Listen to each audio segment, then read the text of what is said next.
ਪੰਜਾਬ ਦੇ ਜਿਹੜੇ ਹਾਲਾਤ ਨੇ ਉਹਨਾਂ ਨੂੰ ਦੇਖ ਕੇ ਐਂ ਲੱਗਦਾ ਵੀ ਜਿਹੜਾ ਮੁੱਦਾ ਛੇੜਦੇ ਆ ਜਾਂ ਜਿਹੜੀ ਰਗ ਫੜਦੇ ਆ ਉਹੀ ਦੁਖਦੀ ਆ। कभी खुद पे कभी हालात पे रोना आया, बात निकली तो बात हर बात पे रोना आया। ਤਾਂ ਸਾਡੀ ਦਾ ਜੇ ਇਲੈਕਸ਼ਨ ਮੋਦੀ ਹੋਰਾਂ ਨੇ ਅੱਜ ਕਰਵਾਤਾ ਤੇ ਉਧਰੋਂ ਜਿੱਦਾਂ ਰੰਗ ਚੜਿਆ ਆਉਂਦਾ ਨਵੀਂ ਪੰਥਕ ਲੀਡਰਸ਼ਿਪ ਦਾ ਤੇ ਬਸ ਮੁੜ ਕੇ ਬਿਲਕੁਲ ਹੀ ਭੋਗ ਪੈ ਜਾਏਗਾ। ਤੁਸੀਂ ਦੇਖਿਆ ਹੋਣਾ ਪ੍ਰਿਜ਼ਨਰ ਵੈਨ ਆਉਂਦੀ ਹੈ ਤੁਹਾਡੀਆਂ ਕਚਹਿਰੀਆਂ 'ਚ ਕਿਤੇ ਦੇਖੀ ਹੋਏਗੀ, ਉਹਦੇ ਜਾਲੀ ਲੱਗੀ ਹੁੰਦੀ ਆ। ਹੁਣ ਅੱਗੇ ਖੁੱਲੀਆਂ ਗੱਲਾਂ ਬਾਤਾਂ ਹੋ ਜਾਂਦੀਆਂ ਸੀ, ਹੁਣ ਜਾਲੀ ਲੱਗੀ ਹੁੰਦੀ ਆ। ਪਹਿਲੀ ਗੱਲ ਤਾਂ ਘਰਦਿਆਂ ਨੂੰ ਨੇੜੇ ਨਹੀਂ ਆਉਂਦੇ ਤੇ ਫਿਰ ਉਹਨਾਂ ਨੂੰ ਉੱਥੋਂ ਕੱਢ ਕੇ ਬਖਸ਼ੀਖਾਨੇ 'ਚ ਬੰਦ ਕਰਦੇ ਆ, ਉੱਥੋਂ ਸਿੱਧਾ ਅਦਾਲਤ 'ਚ ਪੇਸ਼ ਕਰਦੇ ਆ, ਫਿਰ ਬਖਸ਼ੀਖਾਨੇ 'ਚ ਵਾਪਸ, ਫਿਰ ਉਹ ਪ੍ਰਿਜ਼ਨਰ ਵੈਨ 'ਚ। ਤਾਂ ਉਹ ਕੀ ਆ, ਹੁਣ ਉਹਨਾਂ ਦਾ ਵੀ ਰਾਈਟ ਤਾਂ ਹੋਏਗਾ ਨਾ ਕਿ ਬਈ ਮਤਲਬ ਕਿ ਉਹ ਬੋਲਣ ਦਾ, ਪਰ ਕਿਉਂਕਿ ਪ੍ਰਿਜ਼ਨਰ ਆ। ਫਰੀडम ਆਫ ਸਪੀਚ ਉਦੋਂ ਤੱਕ ਹੈ ਜਦੋਂ ਤੱਕ ਤੁਸੀਂ ਆਮ ਨਾਗਰਿਕ ਹੋ। ਅਸੀਂ ਖੁਦ ਉਤਸਕ ਹਾਂ ਕਿ ਅੱਗੇ ਦੀ ਰਾਜਨੀਤੀ ਕਿਸ ਤਰ੍ਹਾਂ ਦੀ ਹੋਏਗੀ। ਅਮਰਤਪਾਲ ਸਿੰਘ ਕਿਸ ਤਰ੍ਹਾਂ ਸੋਚ ਕੇ ਚੱਲ ਰਹੇ ਨੇ, ਕਿਸ ਤਰ੍ਹਾਂ ਉਹਨਾਂ ਨੇ ਮਤਲਬ ਕਿ ਆਪਣੀ ਰਾਜਨੀਤੀ ਦੀ ਇੱਕ ਲੀਕ ਖਿੱਚਣੀ ਹੈ। ਜਿਹੜੇ ਨਵੇਂ ਕਾਨੂੰਨ ਬਣੇ ਨੇ, ਨਵੇਂ ਕਾਨੂੰਨਾਂ ਨੂੰ ਲੈ ਕੇ ਮੀਡੀਆ ਵੀ ਚੁੱਪ ਆ ਤੇ ਹੋਰ ਜਿਹੜੇ ਬੁੱਧੀਜੀਵੀ ਨੇ ਉਹਨਾਂ ਦੇ ਵੀ ਧਿਆਨ 'ਚ ਇਹ ਗੱਲਾਂ ਨਹੀਂ ਆ ਰਹੀਆਂ। ਇਹ ਜਿਹੜੇ 12 ਨੇ, ਮੈਨੂੰ ਇਹਨਾਂ ਦੇ ਨਾਲ ਗਿਲਾ ਹੈ ਕਿ ਇੱਕ ਵੀ ਮੈਂਬਰ ਪਾਰਲੀਮੈਂਟ, ਖਾਸ ਤੌਰ ਤੇ ਸਰਬਜੀਤ ਸਿੰਘ ਖਾਲਸਾ ਵੀ ਇਹਨਾਂ ਚੀਜ਼ਾਂ ਤੋਂ ਪਰੇ ਰਹਿ ਗਏ ਨੇ ਕਿ ਉਹਨਾਂ ਕਿਸੇ ਨੇ ਮੁੱਦਾ ਹੀ ਨਹੀਂ ਚੁੱਕਿਆ ਯਾਰ ਕਿਸੇ ਥਾਂ ਤੇ। ਚਲੋ ਅੰਦਰ ਸੈਸ਼ਨ ਦੇ ਪਤਾ ਨਹੀਂ ਕੀ ਹਿਸਾਬ ਕਿਤਾਬ ਰਿਹਾ ਹੋਏਗਾ, ਜੇ ਨਹੀਂ ਮਿਲਿਆ ਘੱਟੋ ਘੱਟ ਐਟਲੀਸਟ ਬਾਹਰ ਤਾਂ ਤੁਸੀਂ ਆ ਕੇ ਬੋਲੋ ਨਾ। NSA ਇੱਕ ਵੈਸਾ ਹੀ ਹੈ ਜਿਵੇਂ 751 ਕਰ ਦਿੰਦੇ ਹੁੰਦੇ ਨਾ ਆਪਣੀ, ਵੀ ਲੜਾਈ ਨਾ ਹੋਵੇ, ਕਿ ਉਹਨਾਂ ਨੇ ਨਾਲ ਐਤਕੀ ਇਹ ਮੱਦ ਪਾਈ ਆ ਕਿ ਜੇ ਕੋਈ ਫਾਈਨੈਂਸ਼ਲੀ ਸੱਟ ਪਹੁੰਚਾਉਂਦਾ ਮੁਲਕ ਨੂੰ, ਤਦ ਵੀ ਉਹਨੂੰ ਉਹ ਅੱਤਵਾਦੀ ਦੇ ਤੌਰ ਤੇ ਰੈਕੋਗਨਾਈਜ਼ਡ ਕਰ ਸਕਦੇ ਆ। ਜਿਵੇਂ ਹੁਣ ਕਿਸਾਨਾਂ ਦੇ ਵੱਲੋਂ ਟੋਲ ਪਲਾਜ਼ਾ ਬੰਦ ਕਰ ਦਿੱਤਾ ਜਾਂਦਾ ਜਾਂ ਕਈ ਵਾਰ ਕਿਸੇ ਧਰਨਾ ਪ੍ਰਦਰਸ਼ਨ ਕੀਤਾ ਜਾਂਦਾ, ਉਹਨਾਂ ਦੇ ਉੱਪਰ ਇਹ ਸਾਰੇ ਕਾਨੂੰਨ ਜਿਹੜੇ ਲਾਗੂ ਕਿ ਉਹ ਕਰ ਸਕਦੇ ਆ, ਸਖਤੀ ਕਰ ਸਕਦੇ ਆ। National highway authority of India ਤਾਂ ਪਹਿਲਾਂ ਹੀ ਹਾਈ ਕੋਰਟ 'ਚ ਗਈ ਹੋਈ ਹੈ ਨਾ, ਉਹ ਉਹਨਾਂ ਦੀ ਪ੍ਰਾਪਰਟੀ ਹੈ।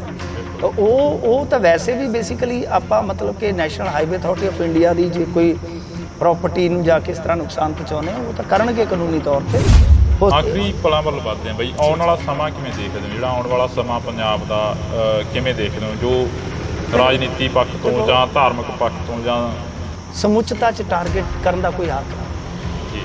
ਅਸੀਂ ਠੀਕ ਆ ਮਾੜੇ ਬੰਦਿਆਂ ਦੀ ਗੱਲ ਕਰ ਸਕਦੇ ਹਾਂ, ਉਹ ਸਾਰੇ ਧਰਮਾਂ 'ਚ ਹੁੰਦੇ ਆ ਕੁਝ ਲੋਕ। ਇਸ ਡਰ ਤੋਂ ਵੀ ਵੱਡਾ ਡਰ ਮੈਨੂੰ ਢਿੱਲੋਂ ਸਾਹਿਬ ਪੰਜਾਬ ਦੀ ਆਰਥਿਕਤਾ ਦਾ।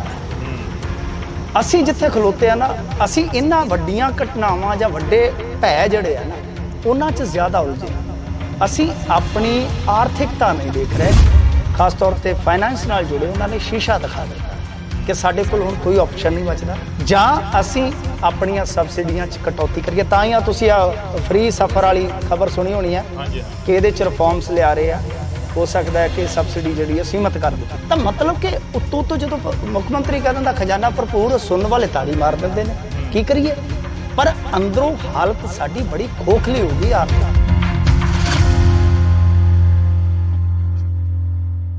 ਇੰਡੋਜ਼ ਟੀਵੀ ਦੇ ਨਾਲ ਤੁਸੀਂ ਜੁੜ ਚੁੱਕੇ ਹੋ ਤਾਂ ਮੈਂ ਹਾਂ ਹਰਜਿੰਦਰ ਸਿੰਘ ਢਿੱਲੋਂ। ਇਸ ਵਾਰ ਫੇਰ ਅਸੀਂ ਇੱਕ ਬੇਹੱਦ ਖਾਸ ਮੁਲਾਕਾਤ ਲੈ ਕੇ ਤੁਹਾਡੇ ਰੂਬਰੂ ਹੋਏ ਹਾਂ। ਹਰ ਇੱਕ ਮੁਲਾਕਾਤ ਖਾਸ ਹੁੰਦੀ ਆ, ਪਰ ਜਿਹੜੀ ਅੱਜ ਮੁਲਾਕਾਤ ਲੈ ਕੇ ਤੁਹਾਡੇ ਰੂਬਰੂ ਹੋਏ ਆ ਇਹ ਬੇਹੱਦ ਖਾਸ ਆ, ਕਿਉਂਕਿ ਇਸ ਦੇ ਵਿੱਚ ਅਸੀਂ ਇੱਕ ਨਾਮਵਰ ਸ਼ਖਸੀਅਤ ਦੇ ਨਾਲ ਤੁਹਾਨੂੰ ਮਿਲਾ ਰਹੇ ਹਾਂ। ਬਾਈ ਮਿੰਟੂ ਗੁਰੂਸਰੀਆ ਸਾਡੇ ਨਾਲ ਮੌਜੂਦ ਨੇ। ਬਾਈ ਬਹੁਤ ਸਵਾਗਤ ਆ, ਸਤਿ ਸ਼੍ਰੀ ਅਕਾਲ। ਸ਼ੁਕਰੀਆ ਜੀ ਢਿੱਲੋਂ ਸਾਹਿਬ, ਸਾਰਿਆਂ ਨੂੰ ਸਤਿ ਸ਼੍ਰੀ ਅਕਾਲ ਜੀ।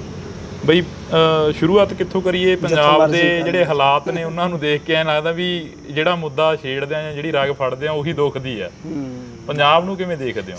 ਸਾਹਿਰ ਲੁਧਿਆਣਵੀ ਨੇ ਨਾ ਕਿਹਾ, ਕਹਿੰਦਾ ਕਿ कभी खुद पे कभी हालात पे रोना आया, बात निकली तो बात हर बात पे रोना आया। तो साडी स्थिति इहो जी है तकरीबन कि हर बात ते ही रोना है। हाँ जी, तुसी जिहड़ी मर्जी गल छेड़ लो ते ठीक है।